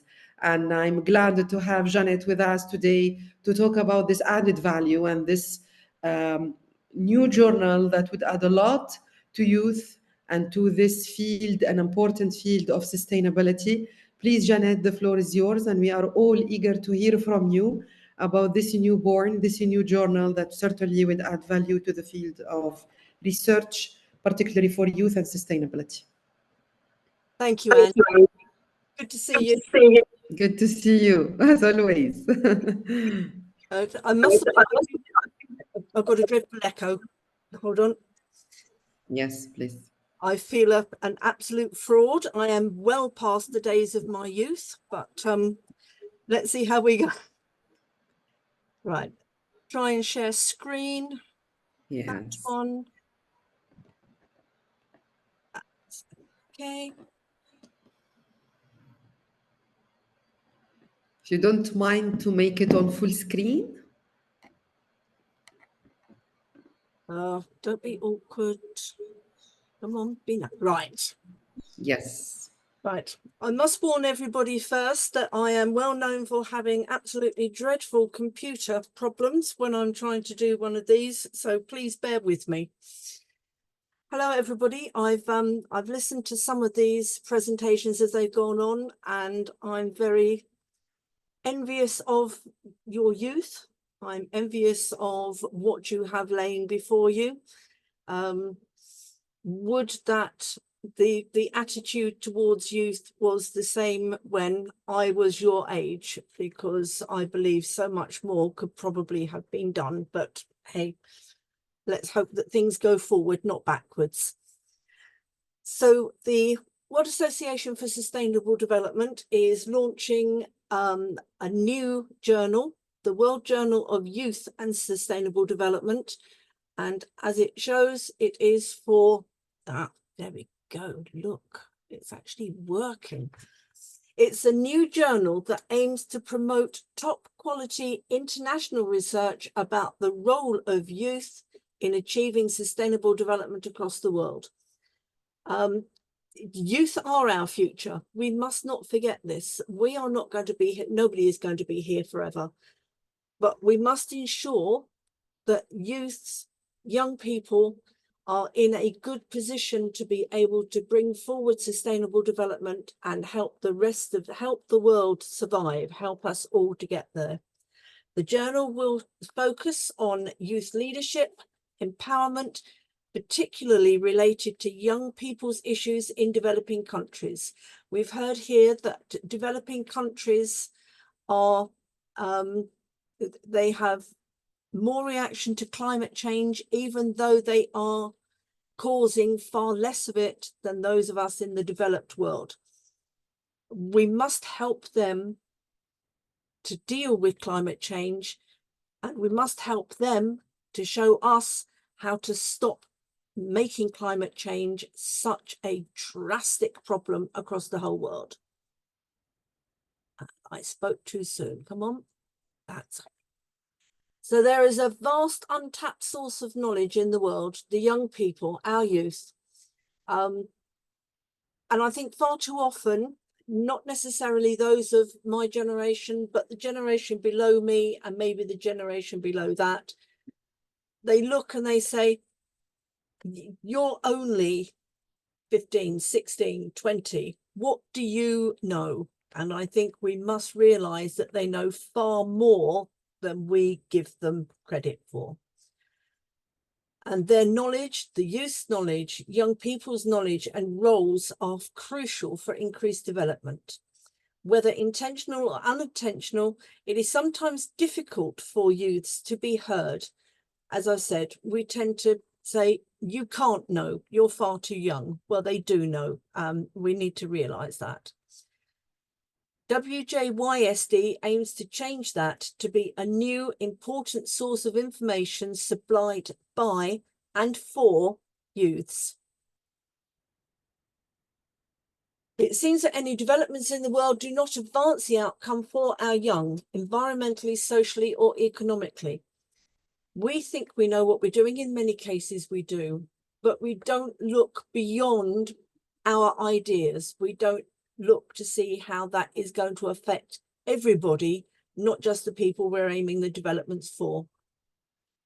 Youths are also important in advancing peace, unity, combating terrorism, the most serious threat to sustainable development across the world. Young people are mainly excluded from the peace process and conflict management, one of the most important aims of the UN's 17 SDGs. We need to listen to them. We must stop the child soldiers. We must stop involving them in war. It's awful. It's always the young that suffer. WJYSD will consider new perspectives about youth research. For the first time, it will put forward original, cutting-edge contributions related to research, teaching and understanding sustainable development, specifically from and towards youth's perspectives. So this must come not only from us in showing youths the way forward, the way that we think, but it must come from youths themselves. Our young people need to send in their papers. We need to have your views on the items that relate to everybody. So who will benefit? The journal is intended to benefit everyone, ordinary people, students, academics, policymakers, business, NGOs, governments, small businesses, large businesses, multinationals, the small corner shop, everybody. It will provide up-to-date and innovative evidence to enable a better understanding of the challenges facing young people across the world. We can see some of what is needed. We do not know everything that is needed. Youths must tell us what they need. So what do we need? We welcome original research, reviews, conceptual papers, technical reports, viewpoints, case studies, conference reports, everything that would usually go into an academic journal.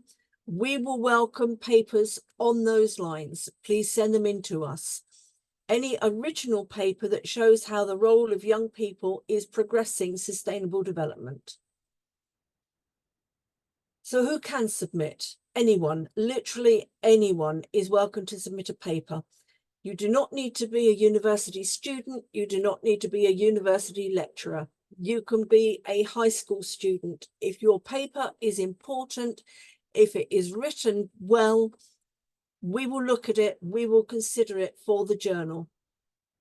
The only thing we would not accept, and it is so easy to uncover, do not plagiarize. Do not pick up somebody else's paper, say, look what I've written and send it to us. We will find out. Please don't think that plagiarism can be hidden. It cannot. So subject coverage, and again, it's everything. It's economic, social, political institutions must be made aware to create an enabling environment for youth participation and empowerment. We aim to publish papers that elaborate on these themes, showing how young people's place in society and the world can be advanced. Again, we must listen. We must listen to what they want, to what they need, listen to their ideas. I've heard some wonderful ideas this morning. I wasn't here from the beginning. I was tied up in other things. But from what I've heard, there are so many ideas out there. Let's listen to them, please. In general, youth participation helps in accelerating resolution while ensuring that young people's rights are protected. Young people have the same rights as we do, and too often that is ignored. Again, it's the case of you're a young person, you don't have the same rights. Yes, they do. They have the right to live. Just let them live. We are hoping that all presenters today will allow us to publish their papers in the first issue of WJYSD. After that, any submissions should be made on the portal, and there's one or two URLs coming up within the next things, and this presentation will be available, or I can send the URLs to anybody if you wish. All papers for the journal will go through the same process. You submit your paper, it is looked at by the desk editor. If it is felt that it will fit within the journal's remit, which is available on the web pages, it will be sent out to reviewers. If it's acceptable, if the reviewers say it's okay, then it will be accepted by the journal and published in due course. Obviously, this all takes time. You can't submit tomorrow and think your paper is going to be published on Friday. I'm afraid it doesn't happen. So here are fuller details of the journals. As I say, this presentation will be available, or I can send these URLs to anybody who is interested in them. Please just let me know. The main points, the same as for all WASD papers, journal papers, conference papers.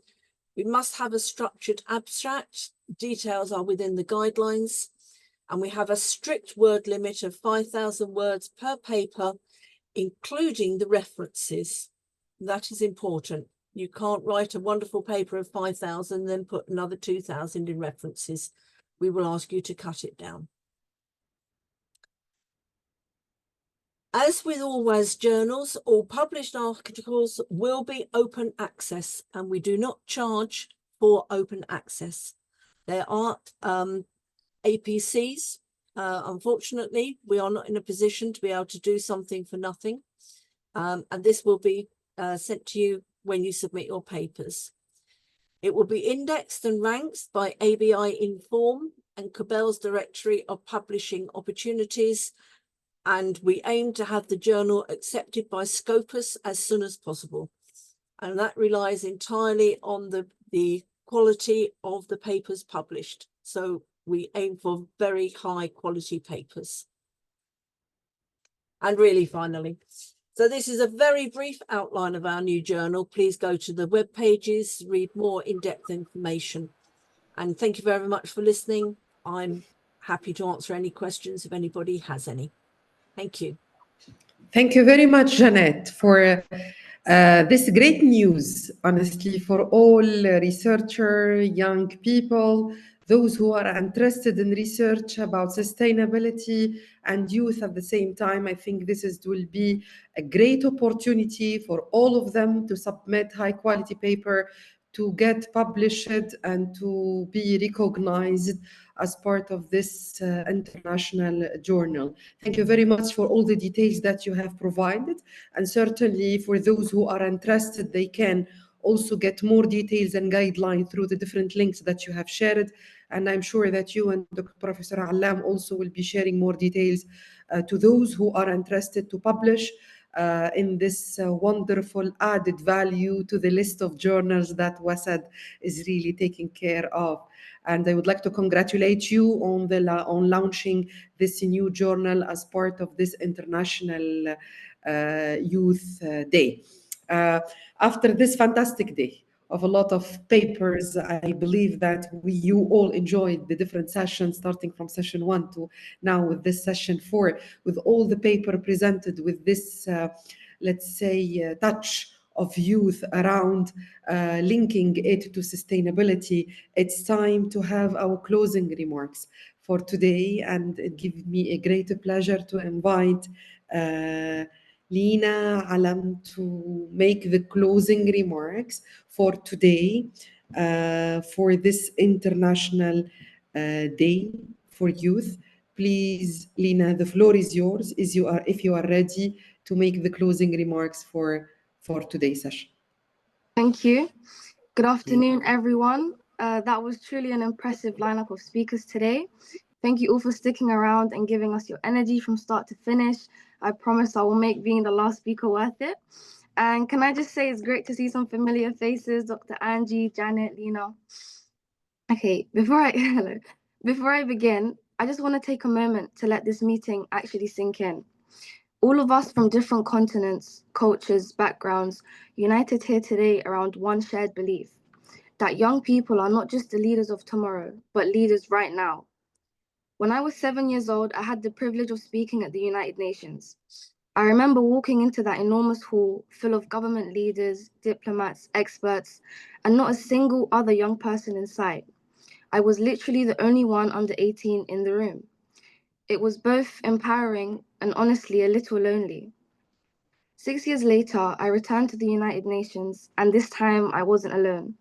I saw other young people, a handful, yes, but enough to know that change was happening. And today, standing here and looking out at all of you, young innovators, scientists, entrepreneurs, activists, creators, I see the result of that change accelerating. We are no longer the exception in these conversations, we are becoming the norm. So on this International Youth Day, the United Nations is celebrating youth because we are the largest generation in history, and because the future is being shaped with us, not for us. And the next time a young person stands at the United Nations, I hope they will look around and see not one voice, but hundreds leading the conversation. Over the course of today, we've seen what looks like in action. In session 1, we looked at what's next, from Japan's vision of reimagining the future, to India's push for mission life, to research from Malaysia on the effects of microplastics, and of course, Australia's important work on addressing mental health inequalities. We saw that youth action isn't confined to one discipline. It's in science, advocacy, and social justice all at once. In session 2, we heard that entrepreneurship in Jordan, food and water governance in Egypt, crowdfunding innovation in Saudi Arabia, and robotics education in Panama. These aren't just projects. They're proof that young people can design systems that create opportunity, not just for ourselves, but for entire communities. Session 3 reminded us that youth leadership isn't only about innovation in good times, it's also about courage in crisis. From Sudan to Saudi Arabia, from tracking SDGs to protecting marine life in Italy, we saw how determination doesn't stop at borders or even in times of war. And finally, in session 4, we were reminded that the climate crisis, peace building, and even the unachievable are not too big for us to face. Whether it was Caribbean youth mobilizing against climate change or students from MIT reimagining the possible, the message was clear. The future is being built by those who believe they can do it. If there's one common thread running through every session, it's this. Youth are not just bringing energy to global challenges. We're bringing expertise. We're bringing lived experience, innovation, and the stubbornness to refuse that's impossible as an answer. But here's the reality. Our presence in conferences like this, and at the United Nations, and in boardrooms, and even in Parliament, is still not guaranteed. Many young people around the world still don't get the chance to be heard. And that is why conferences like this matter. It's not just about networking or sharing your research, it's about building a critical mass. Because when enough young voices come together like today, we stop being an afterthought in the global conversation, we actually start shaping the conversation. I often think about a simple truth. The future will be decided with or without us. If we're not in the room, others will decide what our world looks like. And history shows when decisions are made about young people without young people, they usually don't work out in our favor. So our job is not just to show up, it's to keep showing up louder and more prepared every time. It's to bring not only passion, but also evidence, strategy, and vision. It's to hold leaders accountable and to become leaders ourselves. And leadership doesn't just mean titles or positions. It can mean launching a grassroots project in your neighborhood, like the ones we've heard about today. It can mean building a piece of technology in your university lab that solves a problem no one else thought to tackle. It can mean starting conversations in your family or even communities that shift mindsets for the better. One of the most powerful lessons I've learned today, and I think many of you today have shown, is that you don't need permission to start making change. By the time the world allows you to lead, you may have already built something so impactful they'll wonder why they didn't ask you sooner. So, as we leave here today, I want to challenge each of us to do 3 things. Number 1, stay connected. The people in this room are not just conference contacts, they are potential collaborators, allies, and friends. The future will not be built by individuals working in isolation, but by networks of determined people who will lift each other up.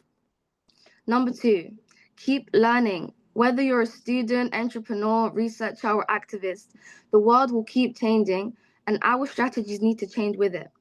Learn from different fields, cultures, and generations. And lastly, my favorite one, be relentless. There will be days when progress feels painfully slow, but every policy shift, every technological breakthrough, every changed mind starts with people who refuse to give up. When I think about that 7-year-old me at the United Nations, feeling both proud and lonely, I compare it to today. I see hope, I feel hope, because I know what the next 7-year-old who speaks at the United Nations will look around and see dozens, maybe hundreds of other young people beside them. And maybe one day they won't even notice because it will be so normal for youth to be leading the conversation. That's the future we're building together. Not a future decided for us, but a future decided with us and often by us.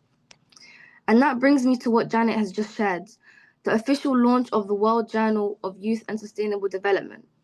This is not just another publication, it's a platform that carries our ideas to universities, governments, parliaments, and the highest institutions.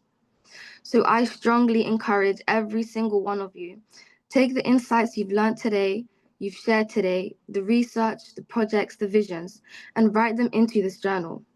Why should we keep them only in this meeting when they could inspire policy, shape research agendas and reach decision makers across the world. This is one of the most powerful ways to make sure our voices don't fade when the conference ends. Thank you for your voices, your vision, and your courage. Let's keep going because the work we're doing now, it's not just shaping the future, it is the future. Thank you for listening. Thank you very much, Lena. Thank you very much for this wonderful concluding remarks, all the nice advices, recommendation that you have proposed, coming from a young lady, looking forward to see you a big leader one day. And I'm so glad to have all of you within this closing session. It was very inspiring. As you said, it's the starting point. I believe that today conference, it's not the end, it's the starting point, it's just the start for a nice and wonderful conversation that it has to be turned into a real impact that you, the young people, you can make in your community and in your environment respectively. You are the future, yes.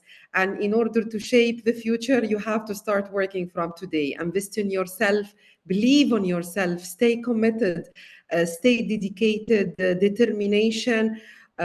All these are keywords, and keep going. And you need to know how to make the impact by just, as I said, building your capabilities and your skills and being able to add value to whatever you are doing in your environment, in your community, in your life, in your school. I'm so happy to see all these young people today, each one from one part of the world, sharing very inspiring and wonderful stories. And hopefully that this is also inspired everyone. And looking forward to more contribution in the future. Thank you very much, Professor Allam. And I would like to invite you to conclude maybe today sessions. I was privileged, and thank you very much for giving me this privilege to be moderator of this final and last session of this international conference as part of the International Youth Day, with all the beautiful contributions from this early morning till now.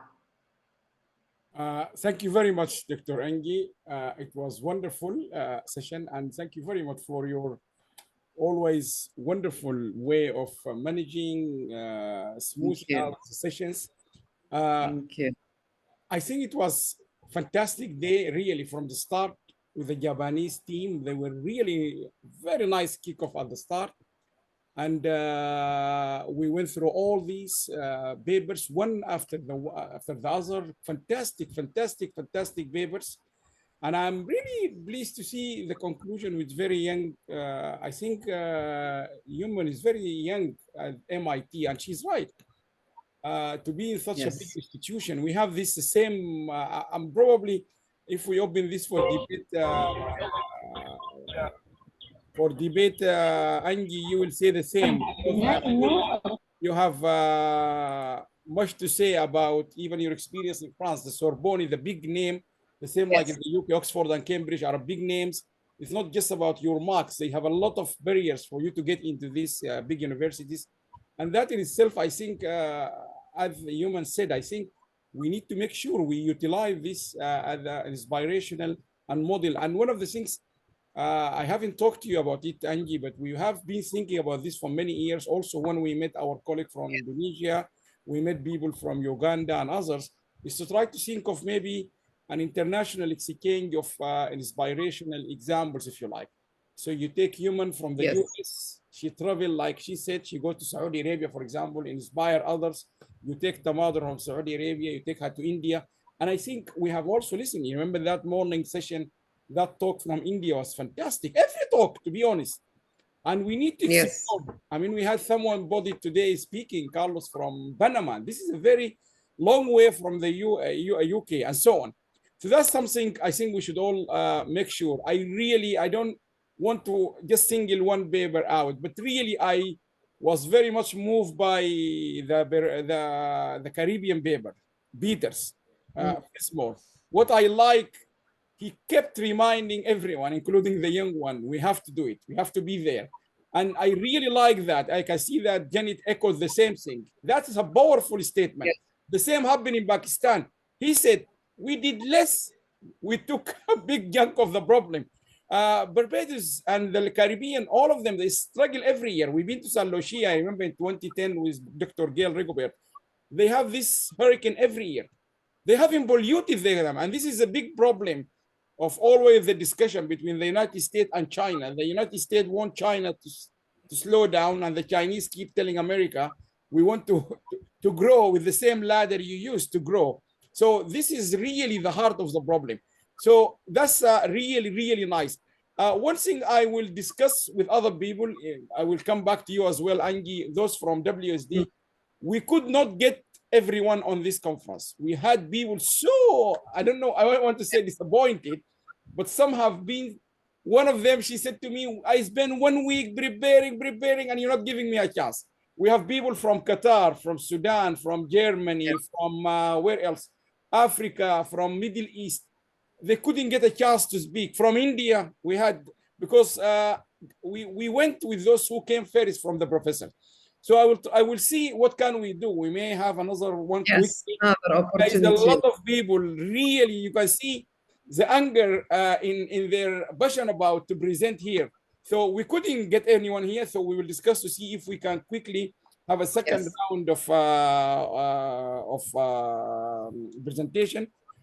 Finally, I would like to encourage you again, and as Lena said, Janet, everyone here said, I think all of you who presented today, I can tell you now, before you receive an official email to invite you to submit, please make sure, I think all of you, including those who make a very sharp, short presentation, like, what's his name, Al-Barra from Jordan, said, this is how I see creativity, entrepreneurship, and so on.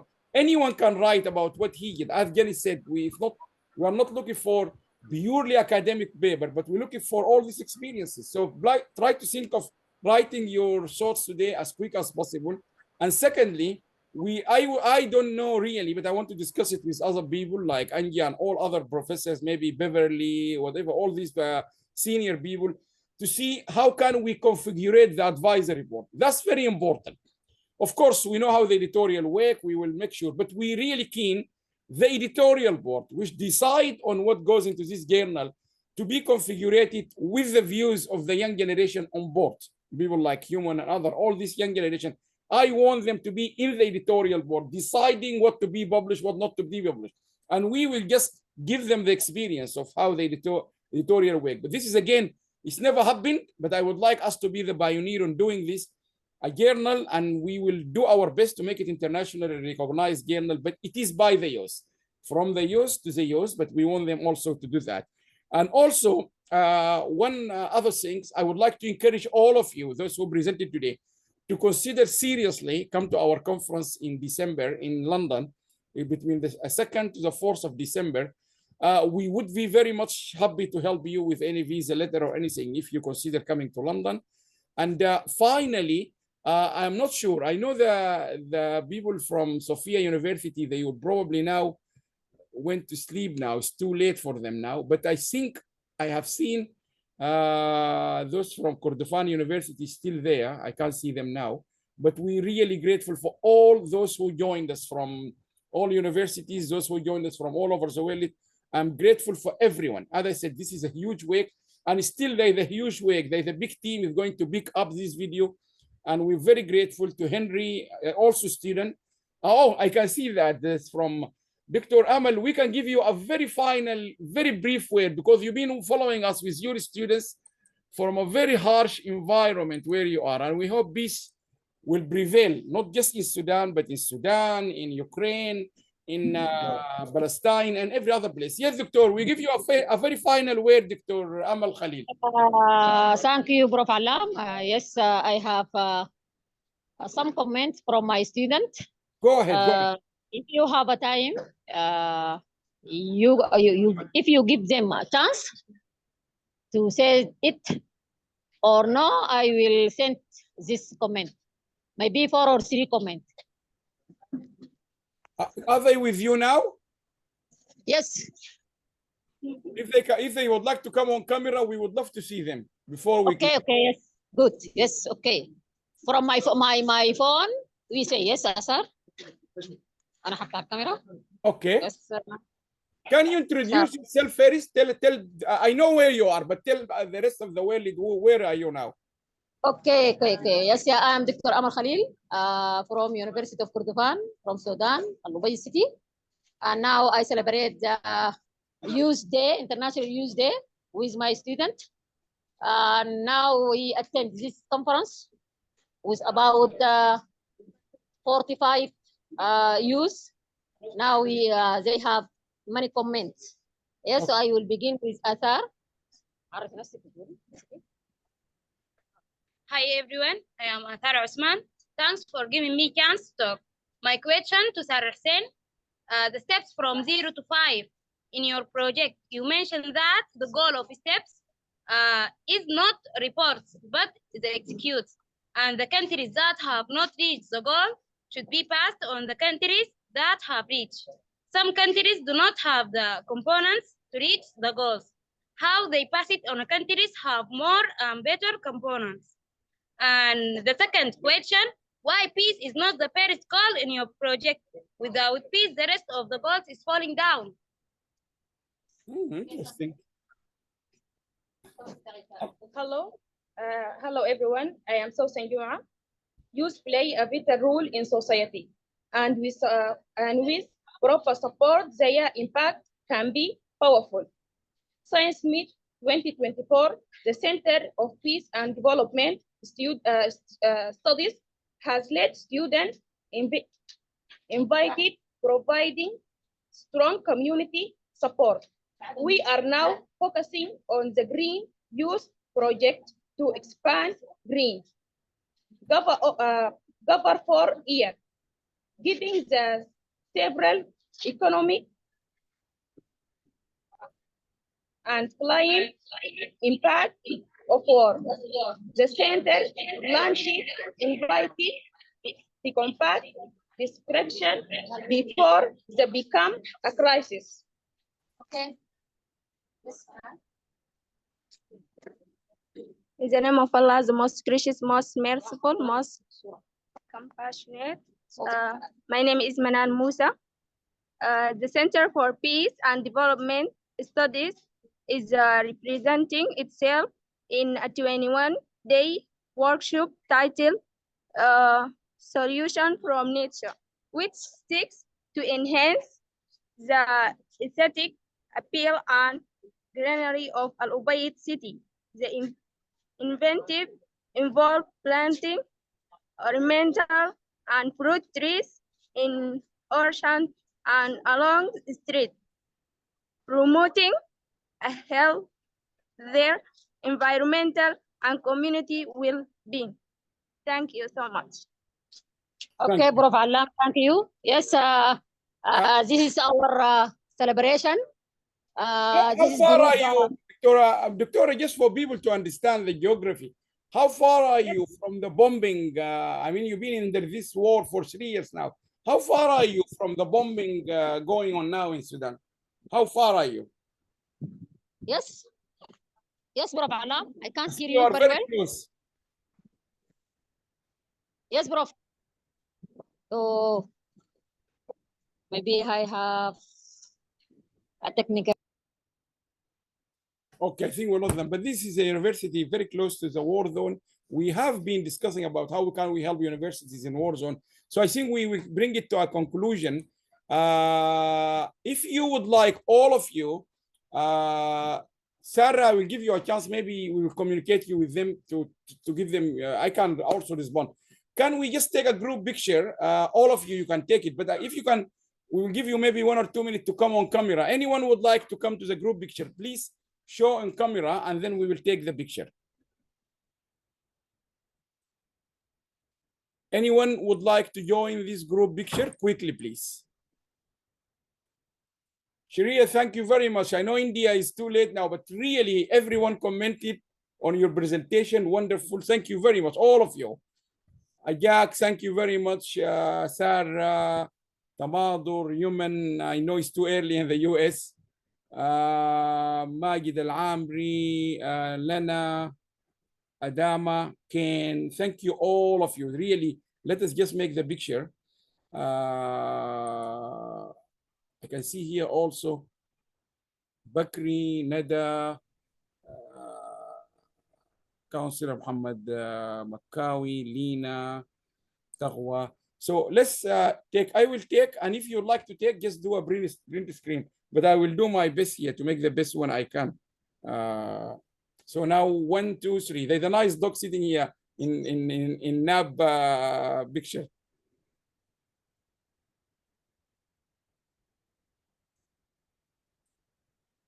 Okay, I have it. Thank you very much. So we will say goodbye. Thank you very much and enjoy your holiday, your summer. I know you're all in holiday, but we will come back. We will come back to you with the journal. I think there's a lot of fantastic work here. We will do our best. Our next event, I think, will be in September. And then in October, we are contributing to a major conference in Qasim in Saudi Arabia. Those who would like to meet us, a big 3 of us are going there. Dr. Petru Dimitriou, Professor Lisa from Finland. We're going to Saudi Arabia in October. I think November, I can't remember what we're doing in November, but December, definitely the major conference in London. And April next year, we're going to to Tokyo, to Japan, and hopefully we will meet all these nice people there. And then might be an easy option for people in Asia to meet them. We might be in the US in next month, September. I know MIT is very far from New York, but we might be going there in the next month. Anyway, we will wish you all the best. Please stay in touch and please come forward if you would like to do anything. There's many things are happening. But what we are doing now is really making sure everything we do in the US program is led by the US for the US, but we will just do our best to help you here from London. So from London, we'll say, what is it now? It's good afternoon. Those in other parts of the world, it's already very late, very early morning from the US and those people. So we'll see you again. All the best. Thank you very much. Has been a wonderful. Thank you so much. Thank you very much.